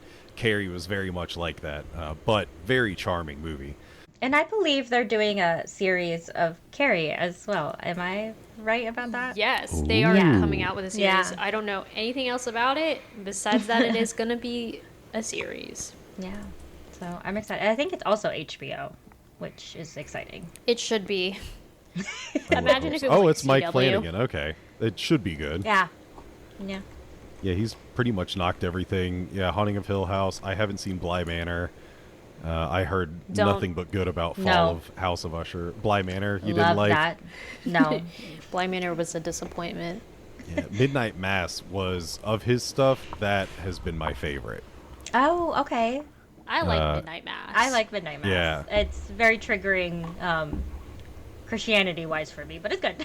Yeah. No, I grew up in church. That's why I love it. I was like, oh shit, no, this is all of it is spot on. So accurate. There was yeah. vampires in my church as well. Yeah, no, he's good. It's cool to see where he's come from because I forgot that he did do Doctor Sleep, but he also did Oculus, which I vaguely remember liking. I've only seen that once, and probably when it was new. I think I've only seen it once, and I have no desire to see it again. Anything else on your list, Philly? Anything you want to call out? Actually, you know what's crazy that I have not talked about this the whole entire time? This year, I watched all of Supernatural. Oh my god, really? Yes. Congratulations. Phenomenal. Love it. I am a Winchester girl. Through and through. I never stuck with Supernatural, and to be so honest. So good. That is one of those that people love, Supernatural. And I've seen some stuff here and there, and it's funny. I'll see it at I want to say my mom's house. Like my stepdad might have the TV on because they don't really have much in the way of a ton of streaming stuff. So they do the MeTV and Pluto, all that stuff. So you might just have it playing in the background, and that's the most that I've seen of it is probably in the last like 5 years. Bits and pieces. It's like it looks hokey, but that's not to say that it's bad. Yeah. It's just they did what they clearly not the biggest budget TV series. Exactly. Yeah. Yeah. But three seasons? 15. What? No. You're shitting me. Yeah, she watched all 15 this year, and that's 15. psychopath energy. I did not realize that it lasted that long. It just like it 5 ended years in ago. 2020. Yeah. It Oh just my ended. god. I was I like, did wait, not what? realize. No. I started it as a child, by the way. Like, I watched it as a kid. Yeah. Wow. I did not realize that went on for so long. Oh my god. Yeah. Okay, yeah. I consumed all 15. You watched all of that this year? What is wrong I did. with you? It sucks you in, man. Just Oh, bed that's rot cool. and Supernatural. Yeah. Exactly. Well, that's cool. I'm glad you found something new that you like. With all the conventions that you go to, you'll see the car. That's a very common staple at many of the conventions I attend is the Supernatural car. Yeah. Yeah. More so, and thinking about it, I see that car at more conventions than the tricked out DeLorean. Oh. So it's at Scaradise, obviously. Yeah. They will generally have it. A couple of other horror conventions have them there. But it's at some of the other general nerdy ones as well. And I realize I rarely ever see the DeLorean anymore, which is much more visually iconic because the Supernatural car is a car. It is a car-shaped car. That's baby. What do you mean? But it's a car. It's just a car. Well, that's cool. I'm glad that you found that. It's always fun to get into something, start a show, and then next thing you know, it's like 3 days later and you're 4 seasons deep because you just didn't stop watching any of it. Exactly. Yep. Yeah. Do you have anything up on your list for us, Jordan?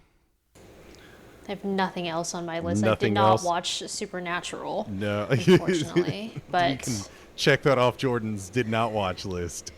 maybe one day I'll go back Yeah. to it. I don't know. And Philly, did you have anything else on the positive end of stuff? Okay. No, not really. Okay. Now, I did mention disappointment, and you've already mentioned the latest, I know what you did last summer film was a disappointment, but did you have anything else on your disappointing lineup? Yeah, so the newest Conjuring came out this year, which is Conjuring the Last Rites. And I think just in general, I think for me, like, that first film had so much potential of what, like, the series could be, and then they just kept on coming out with film after like reboot and after Spin-offs, all spin-offs, of there you that. go. And just not good. This most recent one was not. It was just really bad. And I'm jumping in because that's also my disappointment. We both had agreed that The Conjuring is just a disappointing universe because the first movie was one of those movies that actually made me jump and I felt scared. Like I was like, I might get nightmares from this movie. I can't wait to see Conjuring 2 and everything else that comes after it. And then the second one was okay. And then it just kept being okay. And that's not how you want to see a scary movie. Yeah. It's so for this film in particular, I happened to watch a review that included Conjuring Last Rites. Have you seen any like side-by-side comparisons of the actual events versus the like film events? Because they a lot of the stuff was actually filmed. So the side-by-side is insane because they're nothing alike. I mean, the film is so far out there, but in the actual original footage, I think the woman talks about there's a mirror scene in the film. Yeah. And like in the actual footage, she's just like, oh, this mirror is possessed or whatever it is. And like, that's it. She just walks away. And but it was so funny because it's truly a clip compared to a full scene, because she'll walk up to something and be like, oh yeah, this is possessed, or this is bad, or she'll ask a question about something, and then they would cut to this full on scene, this just like way the like Marvel kind of crazy scene of what's happening. So they don't have a ton to go off of. In their defense, if there's only one defense, is that they really have nothing to go off of because it was extremely boring.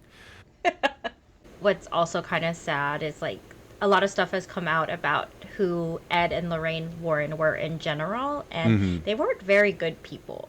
Yeah. To be honest. But I think Vera Farmiga, I'm sorry if I'm pronouncing that wrong, and Patrick Wilson are so captivating on screen as them that you kind of just forget that it. Ed. Yeah. Yeah. So, like, it isn't until I'm done with a movie, I'm like, I have to remember these people are bad. Like, they're con artists. They should not be on my screen. Yeah. So I think they just had so much potential, and they're so fun to watch. Like, I will never, like, I'll continue to watch them only because I love watching Vera and Patrick together. Their chemistry is so amazing on film. I mean, luckily this is the last one with them, but I just love watching it specifically for them specifically. Yeah, and that's another one. 2013 was the first one. So they've been doing that for 12 years. Good God. Yeah, I did see that one after 2013. I don't remember when. I didn't dislike it, but I felt like it was very by the numbers. But I think I would give the series a watch again. Because like you said, Vera and Patrick are fun to see on TV. And I think, especially the era that this came out, I backed out of horror in the late noughts and kind of just stopped watching horror or anything because we were getting into gore by that point with Saw. But then so much horror stuff was so predictable where I could just be like, oh, I bet this is going to happen. And it would happen. And it's like, oh, I bet this is going to happen. This person's going to die. 15 minutes into a film, you could figure out what the ending was. And then when the ending happens the way you thought, it's like, well, I'm disappointed that I had to sit here for another hour and 15 minutes, even though you already told me how this was going to end. And because you were not subtle whatsoever. It's like, that's not really foreshadowing when you're spelling it out. You're like just telling me what's going to happen. Right. You're not foreshadowing anything. Yeah, there's a lot of an era of terrible foreshadowing. Yeah. And I think that's why these films, like these Conjuring films, will not work anymore, because I think 2024 and 2025 has shown us like what horror can now do. Like you can and elevate horror, and these films where it's just constant jump scares do not work anymore. No. Like you have to have a level, like there has to be, you have to assess horror, and these films just don't work anymore. Yeah. I'm a big fan of what I call impending reality, where I my favorite horror is a lot of extremely fucking depressing Japanese horror. And it's because a lot of them are allegories, or maybe they are just saying, what reality is. And it's like, oh, all of these things could happen, or maybe they are happening right now. Because that is what I find horrific, is like, oh, we're probably not too far removed from this. And something like Sinners I love because there's some supernatural stuff in there, but there's so much more to it. There's so much reality to those, which is why that's such a great horror film. Jordan Peele, you mentioned, like Nope is, or not Nope, Get Out. That such a phenomenal film because that's not only historically stuff that has happened, but it's a timeline that we exist in right now of, racism and glass ceilings for different races. And then, Nope is about paparazzi and kind of the insanity of what people will do to make something mimetic. But it's like, yeah, I love that stuff because it's real. Sure, they're using aliens and vampires and brain transfers to tell these stories, but you can put that on the shelf and keep the reality as well, where it's like, oh man, yeah, if you take all that out, this really is a horrifying film because I live in it right now. So what a time to be alive. Oh, I know, it's great. So that stuff I really love. So is there anything in particular that you don't have to have specific titles, but what are you looking forward to in 2026? At least horror wise. I think for me specifically, I'm excited for the TV show From to come back, which is also a horror TV show. It's one of those just like good horror TV that we don't really get too often. So I'm excited for that series to come back next year. I think that's. Oh, and then Scream 7, of course. I'm back and forth on it. I'm upset, obviously, that Melissa Barrera is not in it. I really wish we got to finish out her series with Jenna Ortega, but just excited to see what they have in store and if they can bring it back. So that's pretty much it. Nice, cool. Jordan, how about you? Also excited for From to come back because Philly did get me into it, and I've been waiting over a year for this newest season, so need that to come back soon. I think another thing I'm like excited about is just horror in general next year, and nothing new necessarily. One of my goals, actually, which I was going to talk about now that you've reminded me, Corey, is I do want to watch more foreign horror films next year. So Japanese horror is very scary and like gets into those stories, but I also want to watch like Korean horror and like all these other different films just because I want to dive into stories that I've never experienced before. So that's one of my 2026 resolutions. Nice. I'm always down for people to get into Japanese stuff. I want to get to more Korean, but as just a quick thing, I feel like a lot of the Japanese stuff, you're either going to have to think a lot about it, or you're going to walk away just like, what the fuck did I just watch? And you're going to have to sit on it for like weeks and be like, was there a point to this? What? Because they have a different way of processing things. So I'm always surprised when I watch foreign horror films. Not everything is going to be Parasite, which I feel like is kind of peak Asian horror films, but that is also, Parasite may as well be a Jordan Peele film. It's very on the nose about what it's trying to say, but still, phenomenal lighting, acting, settings, and everything. But yeah, there's a ton of good stuff out there. Then they use different things. You might end up accidentally watching monster movies, because that is a very common thing, even with Korean. I'm going to be covering The Host next month with some friends. And The Host has a monster in it, but it's not a monster movie. Like, it's another one of those allegorical things, similar to the original Godzilla. So yeah, I'm really happy to hear that, because there's so much more out there, and I am excited at the hopes of hearing you bring that up on future episodes, especially that one day that you're like, what the fuck did I just watch? I know I'm going to say that a lot too. I look forward to it. So, where can people find you if they want to check out your content? You can find us, both me and Philly, at the Read It and Read podcast. Our Instagram is Read It and Read Podcasts. And then you can also find me individually, my Twitch, which is Press Start Jordan. And then you can find me individually at Tangled in Horror. So like the Disney movie Tangled, and then in horror. I don't think I ever put that together. I should have, though. She's a Disney fan. Yeah. Disney adult. Curse. So I hope you'll have something else coming out soon. I know it's, I am not going to throw shade at all for you not having released an episode in a while, because I am real good at that.